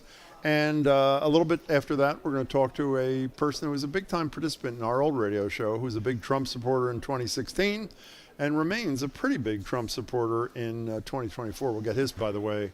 He supported her, which I think obviously crossing party lines was a pretty impressive feat. A lot of us thought that Liz Cheney was going to run for president. Yeah, obviously. Why do you think that didn't happen? I don't know, but can you imagine? To me, she would have been a hugely impressive candidate, even though de rigueur, I disagree with almost everything she stands for, except for her stand against January 6th with President Trump, and I think she was incredibly courageous to give up her job over that. So we're waiting for Congressman Kinzinger, who was the second Republican on that January 6th committee, and he and Cheney did a great job on that committee. We're told to join within a minute. And again, we'll be here tomorrow, 11 to 2. New Hampshire, which is primary day. And I think the growing consensus, I know the Haley people don't say this, well, Chuck Todd thinks even if she loses tomorrow and loses South Carolina, where she's currently, I think, 29 points behind Trump in her home state, that she should stay in because of the possibility that Trump is indicted, and that affects that X% of Republican Trump supporters who cannot stand a convicted felon as their nominee. You know, one of our texters is disappointed we didn't ask Scott Brown about the busloads of Massachusetts voters that fraudulently voted in New Hampshire. Remember that Trump said that last time around? We had these busloads coming up from Massachusetts to vote here. That was another one of the untruths that were percolating around last time around. You know, we've been directing you to this video that Margery and I, a lot of our colleagues made, sort of welcoming people to New Hampshire and our survival tips. Tina Wish commented on YouTube, just made me love Margery even more. I can't stop laughing, and I'm glad she's okay. She walked into a glass wall. I walked into a glass wall. And Betsy, we're going to have to interrupt this. Very impressive. We're joined now on Zoom by former United States Representative from Illinois from 2011 to 23, Adam Kinzinger. You, of course, will remember he's one of the 2 Republican members of the House committee which investigated the January 6, 2021 attack on the Capitol. Congressman, it's a pleasure to have you here. Thanks so much for your time. Of course, yeah. Thanks for having me. Yeah, we much appreciate your time. We much appreciate your work on the January 6th committee along with Congresswoman Liz Cheney. So it looks like Donald Trump is going to do really well up here. We don't know, of course. New Hampshireites are often not following what the polls predict. But in any case, if Trump does do well, what do you make of it? Why are people still so ardent and in love with this guy? I mean, look, if he wins, I think wins it all, frankly, this primary's over. I mean, you can almost say it is now if you look at the polls, but of course we need to wait till the votes come in. You know, a lot of the polls aren't taking into account independents. How do you measure those? And there's a big push on that. But look, I mean, it's in fact, I put out an article today on my Substack just talking about, I said, it's a cult. Like, the reality is it's a cult. But I go into more depth about, at a time when people feel so isolated, they look for a sense of community. And the one thing MAGA does is it brings that sense of community to people, but it also punishes outsiders. If you walk outside of this like straight and narrow cultish path, you get ostracized and you get used as an example. Such to the point that Donald Trump doesn't even really have to discipline people anymore. It's all done within the system. So what you have is this fear, particularly among leaders, that they're going to be left aside or pushed out. And there's this like urgency to jump on the Trump train. And of course, momentum leads to momentum. I think that's part of it. We could get into the depth of the character of Trump and why that's attractive to people. But I think on the top line, a lot of it starts with that just desire for tribal identity that's leading people down this path. You know, but most people I know are not attracted to sexual abuse, and I thought Mitt Romney showed a lot of courage the other day, not just criticizing Trump for the civil finding in the E. Jean Carroll case that he had sexually abused her, but criticize voters, which people in politics are wont to do. He said, essentially, I don't understand why this doesn't matter to them. And I have to say, I don't understand why this doesn't matter to them either, no matter how enamored of the candidate they are, Congressman. Yeah, I mean, I agree with you. And I guess if I had to try to explain in what I know how some of these folks think, it's that no longer does policy matter. I mean, frankly, Donald Trump could come out tomorrow for Ukraine or against Ukraine, and they'll all follow, because what they like is that he ticks off their enemies. He makes their enemies mad. And so while most of us normal folks are upset that he sexually abused somebody, they look at that and say, well, if Adam Kinzinger's upset, that means it's a good thing because I don't like Adam Kinzinger. It's this like upside down world we live in at the moment, and we just have to hope the fever breaks, but I just don't think it's going to break anytime soon. You know, I'm not telling tales out of school, but we broadcast live most of the January 6th hearings of your committee, and since we said it on the air when you weren't here, we thought they were extraordinary and of unbelievable importance to this country and our history. But Margery and I kept saying on the air, what's the impact of these hearings going to be on the MAGA crowd? And I hate to say this, but it's pretty clear to me as of today, the impact of those lengthy, detailed, meticulously organized hearings on Trump supporters is none. Is that your unfortunate take on this too? Yeah, I think it's right. Look, I think there's a number of people to blame in that. Obviously, Donald Trump is the ultimate, person to blame, and he tries to convince everybody he's a victim of everything. He's the weakest, whiniest American I know, quite honestly. But the second tier is not just Donald Trump; it's every one of those Republican elected officials that stood on the stage of the debate and said they would support him. And when they were asked directly about his indictments, they would find a way around that and never answer the question. So Republican voters who trust a certain tier of people look at all these tiers of people saying, oh no, Donald Trump's a victim, and so they come to believe he's a victim. I will say, while it didn't have an impact on the MAGA base, I certainly think it had an impact on the DOJ investigation. But more broadly, I truly believe that in 10 years, there's not going to be a single person, this is my hope, but I believe it, there's not going to be a single person that will ever admit in polite company that they supported Donald Trump. We're talking to Adam Kinzinger, former congressman from Illinois and former member of the January 6th committee. But watching you on TV and Liz Cheney day after day and the other members of the committee and thinking wrongly that this was really going to matter, unlike other things that didn't matter, dissing John McCain, dissing a Gold Star mother, all those things that the president did, so grabbing women by the whatever. Tell us about just what this has been like for you. I mean, you were on the committee, Republican on the committee. I know I've heard you talk about death threats even against your children. I mean, this has not been an easy transition for you, I would think. No, and it's interesting. Over the last year, since I've been out, I've really been able to kind of take inventory as to the impact. Because when you're in the middle of it, it's almost like being in the middle of a war. I mean, nobody has PTSD, during a war. It comes after when you think about it. You're just surviving, you're operating. And so over this last year, I've taken inventory at the damage. I mean, there were family impacts, not my immediate family, but extended family disowned me when I, voted to impeach Donald Trump. They called me a member of the Devil's Army. That's why I say it's a cult, by the way, because they put that out there. But, my co-pilot from Iraq, for instance, who sent me a text once and said he was ashamed to have ever flown with me because we have a different political opinion. I mean, so yes, it has an impact, but I'll tell you, over the last year, it's also made me kind of double down in saying we have to fight this. I can thrive on conflict sometimes, and I think in this case I am.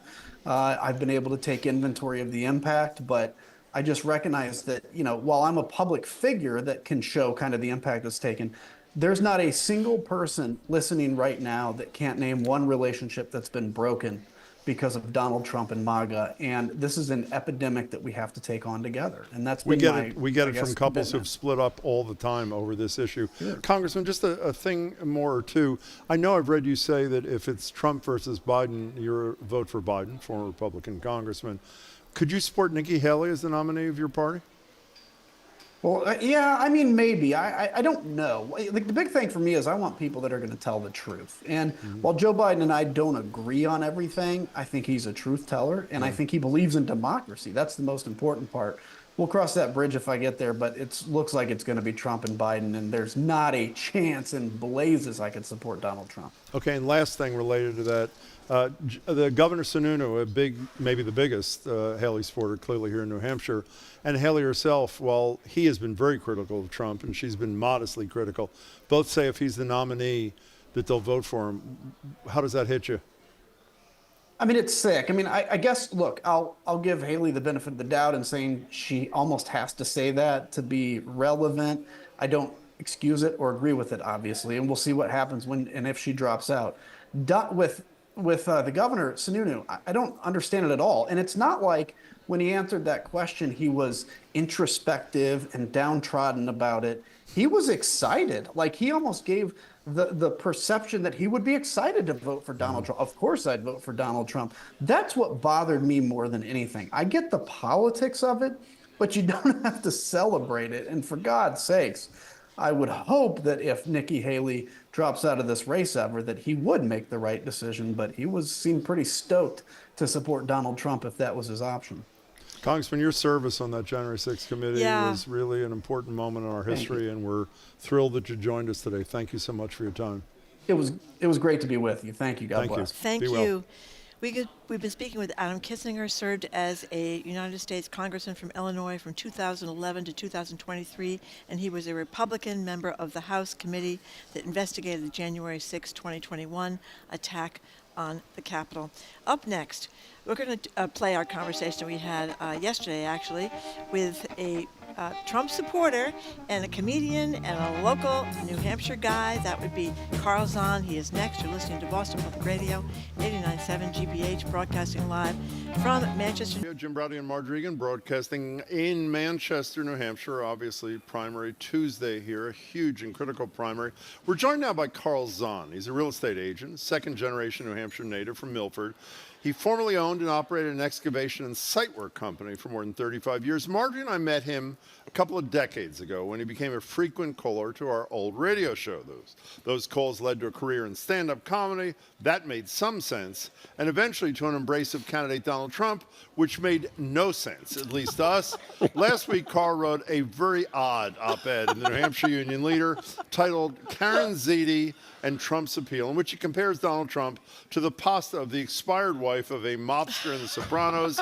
He'll explain that in a minute. Karl, it is fabulous to see you. How you doing? It's great to see you guys again. This is like an old reunion. Thanks for taking credit for my comedy career, by the way. It's our pleasure. Such as it was. I would expect no less. Thank you. Appreciate it. Okay, well, we're going to get back to the Ziti and Trump in just a second. But, you know, I was saying to Jim, why'd you call us in the first place in the radio? You're up in New Hampshire. We were down in Boston.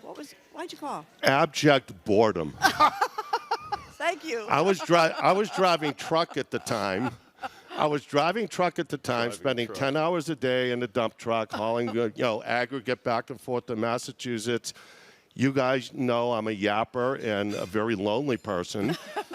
And so, I called you guys one day, and of course that became an obsessive compulsive thing. And I ended up calling Dennis Miller's show. After a couple of years, that led to me joining. You were co-hosting with him in New York City. I was ending up co-hosting, and Dennis and I became very good friends. So, but it all stemmed from abject loneliness. Okay, so I want to know what your embrace of Trump stemmed from. As most By things the way, do. we have to say, in the spirit of full disclosure, we had Trump on the show as a candidate in 2016. That's right. The only reason we got him, because he was obviously a hard get, was because of your involvement in this thing. And I interviewed him at the time I was doing a show with the WTPL, and I interviewed him as well, yeah. So hold on. He said that he was very honored to join us. He did. He didn't mean it, obviously. So the question is, seriously, what led you to embrace candidate Trump in 2015? I'll give you the condensed version. In April 2015, and as you guys remember, because we had a relationship on the radio at that point, I worked on McCain's campaign. Yes.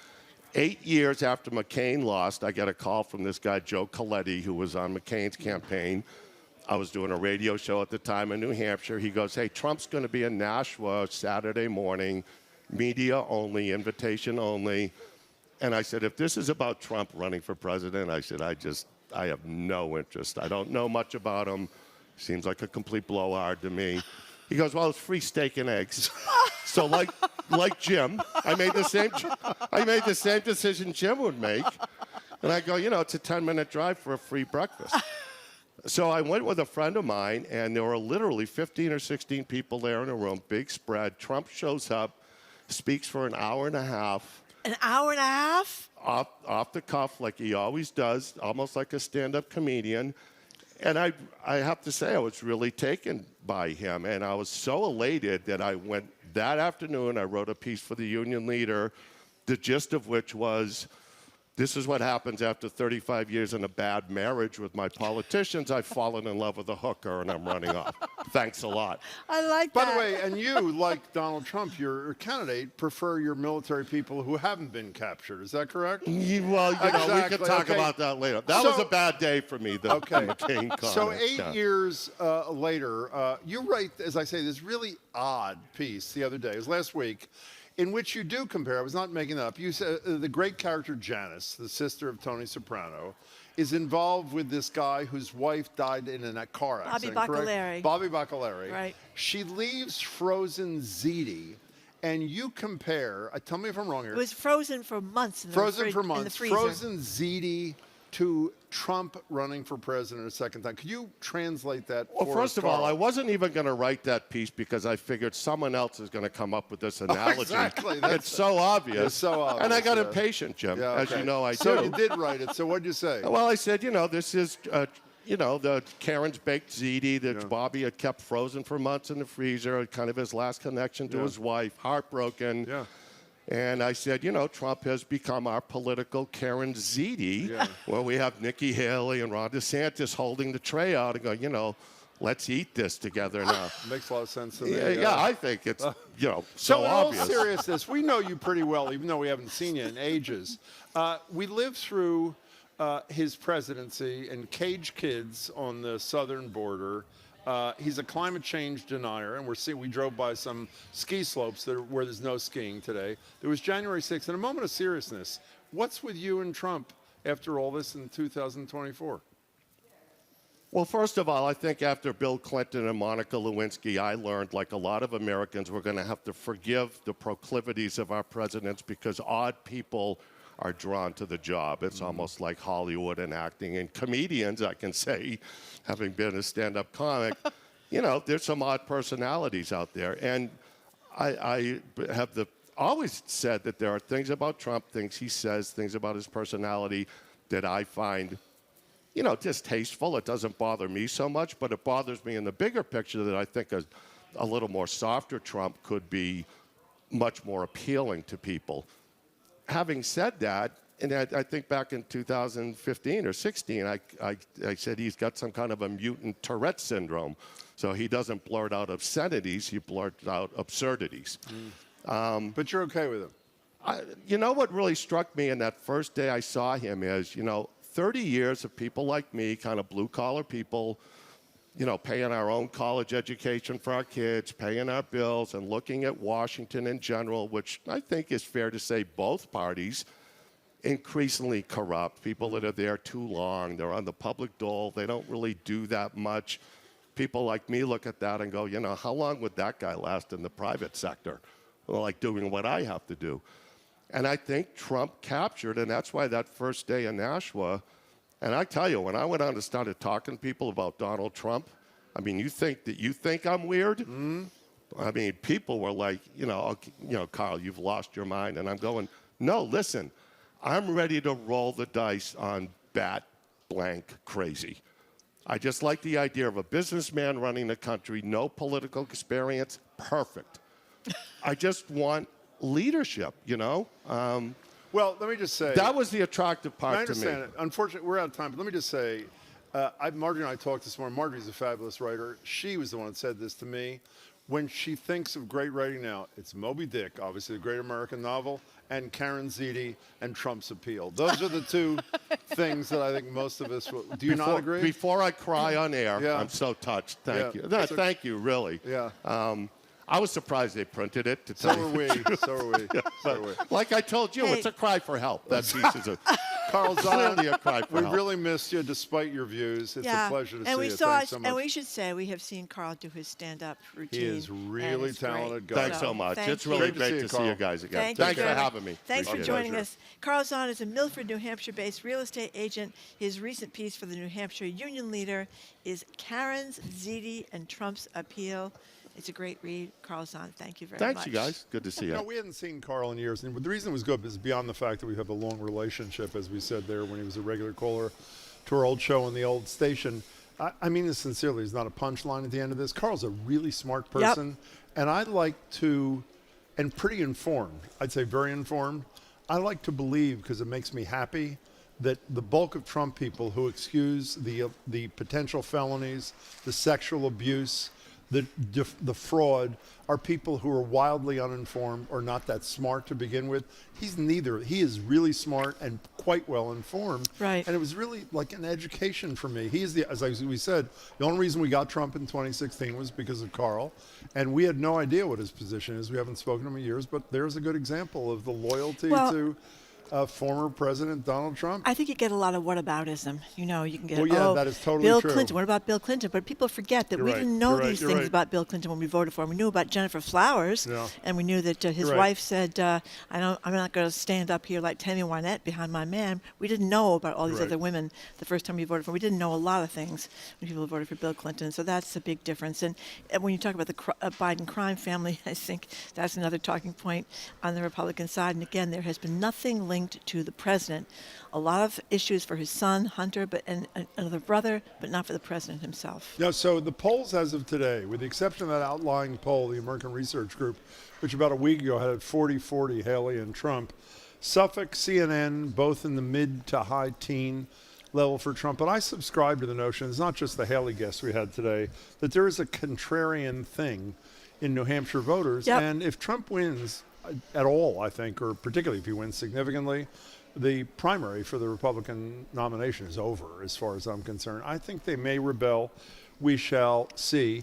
And while they're preparing to vote tomorrow, or listen to us 11 to 2, they can find a video that you and I did. That's right. Welcoming people in New Hampshire with what we call some survival tips, where Margery, unfortunately, what did you do again? Well, we have a glass wall here behind us in the studio, and I walked into that, bashed right into the glass, and if you see the YouTube video, you can see it over and over again. Me security camera of you in black and white, smashing into the glass, and you point out the things that is important to bring, things that are important to bring to New Hampshire when you're coming up here for the primary, and I think it's quite amusing. Give you a little bit of a laugh. YouTube.com/GBH News, or you can go to my Twitter account @JimBrowdy. What's happening? Are you going to thank some people? Yes, I am going to thank some people. Well, first I want to say tomorrow, our final day up here, we were going to be talking to Jen Psaki. We're going to talk to her tomorrow. We're supposed to talk to her today. It's going to be tomorrow. Former press secretary for to Joe Biden. Yep.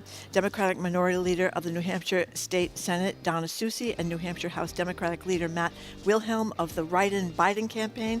Publisher and managing editor of Inside Sources, Michael Graham, a big buddy of ours in the radio business. Shows, Yep. NBC 10's Sue O'Connell, CNN's John King, UNH Survey Center's Andy Smith, perennial candidate, Vermin Supreme, NPR senior White House correspondent Tamara Keith, satirist Andy Borowitz, a New Hampshire guy, and American actor and singer and 70s heartthrob who performs up here in New Hampshire, John Davidson. And Paperboy.